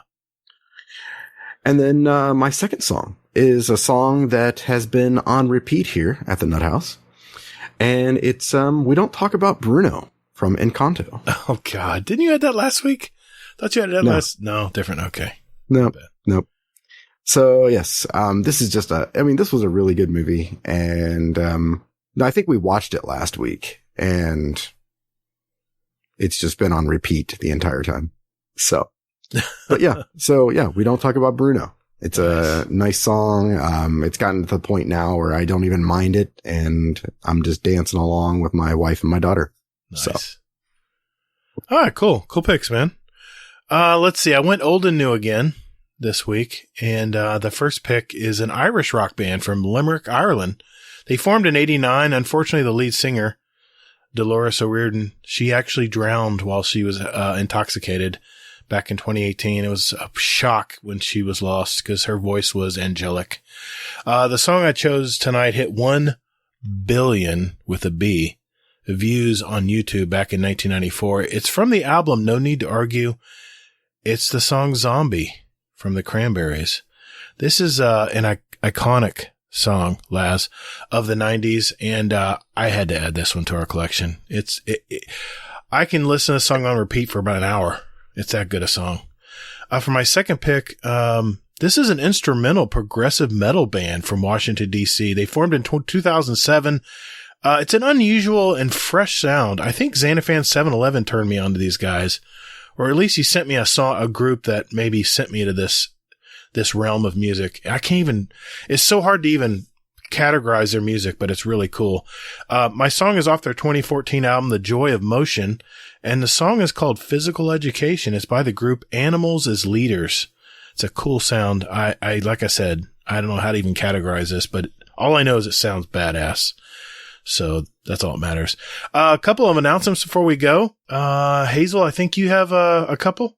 Yes, I do. So, the infamous Monday Night Scrims will be on Monday night, this week. And, then, let me see here. Then it's going to be Raid Night on Wednesday. Mm-hmm. And exclusive, you're hearing it here first, the last Saturday before Witch Queen, I believe that is the 19th. It is during Iron Banner. So Gatr, you're going to have to pull yourself away, or at least get all your Iron Bannering done, the beginning of the week. Fine. Scrims will be on that Saturday. So I've received a couple requests by people that can't play during like the weeknight and things like that. So they asked for a Saturday night scrim. That'll be fun. Yeah. Yeah. And it was either that or maybe the 12th. I thought about the 12th, but then I thought about, that's probably, Valentine's Day weekend. Oh, yeah. I don't want to deprive anybody from getting any when they could be getting something. Absolutely. I'm pro for getting it. Yeah, exactly. So yeah, you can get some on then, and then you can get some more on the 19th in scrims. Perfect. Very cool. I think we're talking about the same thing. Maybe. I think we are. Just a reminder, we have Hazel and I's bet. The new wager is someone is going to die, and we don't know who's going to die at the end of the season. So wait, what? I might fucking die by the end of this season because Jesus, this I know shit's taking forever. I know. I keep waiting for a new story to open up, right? And exactly. Kingsley's like, nope, not this week. I'm like, damn, really? Got to give us a couple weeks to prep. Anyway. No, they gave you 6 months to prep. Don't get me started. Hazel's guess was Marisov, and my guess is Osiris. So we'll see if either of us are correct. If not, then we'll have another wager come Witch Queen. I'm sure we can think of something. Just to mention, I am going to be finishing up for the season. I have to finish my 30-day comp experiment. Yes, I know. I've been slacking. But, yes, you have. I know. And it's hurt my rating too, I'm sure. I'm sure I'm at like Mythic 2 now, but it's okay. I'm just going to get this cranked out. I got 3 weeks left, and I want to see this through and see what 30 days does in the comp playlist, as brutal as that sounds. We want to announce a new Patreon member that we just picked up this week. We want to thank all of our patrons out there, by the way. Yes, we do. We have a new fist bump tier patron this week, Mr. Sephiroth. Thank you very much, sir. We appreciate your contribution. It all goes back to us, guys. It all goes back to our community. It all goes back to our hosting fees. We use the premium speak pipe, so you can leave a message longer than 90 seconds. Mr. Uncle Scumdeth has proven that. Music transitions, all kinds of little things. We are working on a new website soon. So that's gonna take some money to do. So that's where our monies are going to, and just everything to enhance our community, enhance our podcast. So we thank you very much for your support, guys. We couldn't do it without you. We really couldn't. Hazel, that's a wrap. Another episode in our collection. For our listeners out there, we have 132 other episodes with interviews from gamers all over our community, like the one you heard tonight. So take a look at those if you're just finding out about us. Well, this has been fantastic. Miss Gemma, thank you very much. You've been a fantastic guest tonight. We really appreciate you coming on and sharing your life, sharing your time with us. Yes. Would you want to shout out anybody in your Discord, or is there places where people can find you? I mentioned it at the top of the show, but if you wanted to repeat it here. Of course. Yeah, there's a couple of people I'd like to. Yeah. I wouldn't be where I am if it weren't for them. I'd like to shout out the 111 Savage Legion. They're my family. They're not just a Twitch team. It's not like that. They are my life. I absolutely adore them. They've been my rock, my mods. They are my rock. And especially to Ewan and Grazer, who play Destiny, put it with me, and Mark and putting it with me. They all do the mods. They keep me in check, but they've, they're not just people on the internet, they're my life, they're my family. And Anthony, John, I just want to say to them that my mods, the thank you. Thank you for being my family and being there for me. And so, yeah. Fantastic. All right. Where can people find you across the interwebs? I do have Instagram and Twitter. Okay. I'm going to get back onto it. Been slacking with it really because I think 2020 changed a lot of people. So I kind of took a step back just because I wanted to take care of things proper than worried about social media. But Discord is my main platform for getting in touch with me, and Twitch is the platform that I stream on. So, and that's Ms. Gemma. Ms. Gemma Rambeta. Rambeta. Yes. See, I can speak English. Yes. In England, they call it Rambeta, and I'm like, oh my god, Rambeta? No. Yeah. That's what they say in England. It's like, it's Rambeta, it's not Rambeta. Wow, fantastic. Well, it has been a fantastic night. Yes. This has been a lot of fun, a lot of laughs tonight. A lot of fun. A lot of laughs, a lot of heart. So exactly. Well put. Well put. Well, I mean, I've had a smile and I've been like touched tonight and everything else. So this is fantastic. Thank you. Yes. Thank you very much. Oh, thank you for having me. Thank you. Hazel, where can people find you, good sir? You can find me anywhere and everywhere at Hazel NT, unless on Twitch, in which case then I'm going to be the Hazel NT. Gotta love the branding. You can find me on Twitter at Todd the Gatr. Remember, that's Gatr. You can also find me on Steam and PS5 as Gatr, all caps Gatr. Don't forget those underscores.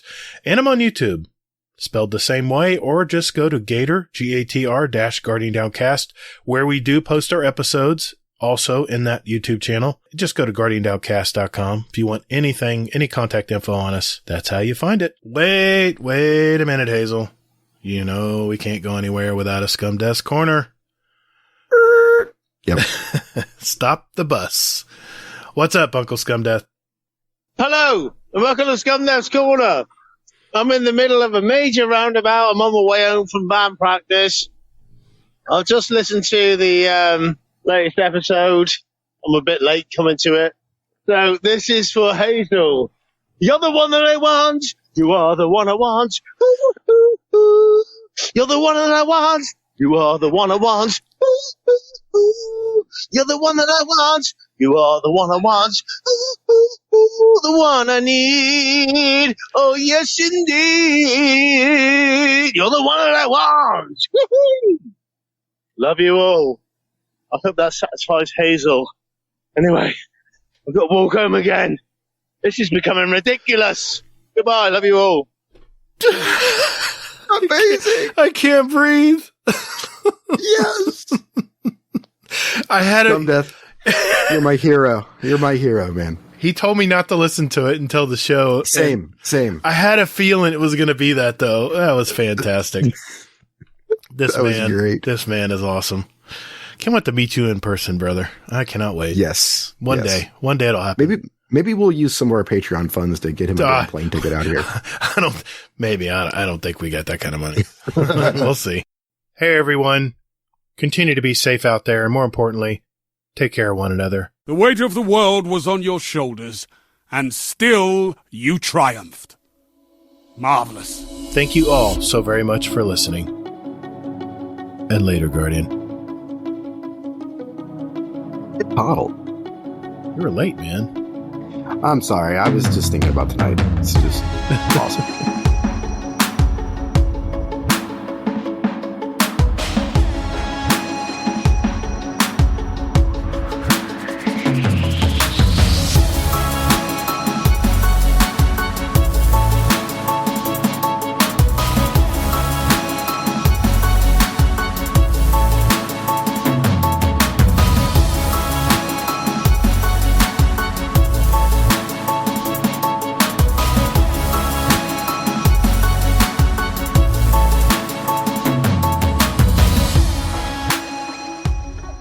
I know. It's hard to put down Destiny. I know the feeling. Trust me. And are you stacking the bounties? Getting ready? I am. Yeah, I need a little bit more. Okay. Because like everybody, I know, like you said, we prep score and everything. I do need to buy a load of ships for my Hunter and Titan as well, to like carry some ships over. Because I know what I'm like with Glimmer. I'm obsessed with mod builds. I'm obsessed with I've sat there and spent a full stream nearly just building my warlock and trying to get Glimmer to pay for that. That's a good thing. But just the Titan needs a few more bounties. But yeah, that's it. Yeah, those weekly clan bounties, those things are big. Yes. And you only need one clanmate. That's all you need to do them. So it's perfect. Even a raid, one person. That's all you need. So that's pretty cool. Yeah, maybe friend earlier played Gambit. Even though I can't stand it. It's fun with friends. It is. But when I'm on my own, it makes me want to just, I don't know, punch something. Just. You mean when you have 15 motes and someone shoots you with a rocket? Oh no, I'm terrible. I go in with 1K. I did it. I actually got like the whole team one shot of 1K, and I'm like, did you fucking see that? And I actually put my voice in chat going, did you see that? And then someone going, shut up. Or I'm that person going, oh wow, you pot first. Wow, you just potted 5 emotes and you potted first. You really, and then you've just potted 15. We're going to lose them, guys. We're going to lose them. Yeah, we've lost them. Okay. Yeah, that mechanic is rough. You got to have someone guarding that bank. And I played a player last night. His name was Coach Kierden or something. And I came back and I said, sorry guys, Coach is not happy with me. I use my Eyes of Tomorrow. It's a fantastic weapon for invading. Galahorn's good too. Yeah, Galahorn. Yeah, I got killed by it last night. It works good too, but man, when you can lock on all 4 of them, and they're all out in the open trying to bank fast as they can, and the rockets come firing down from Earth.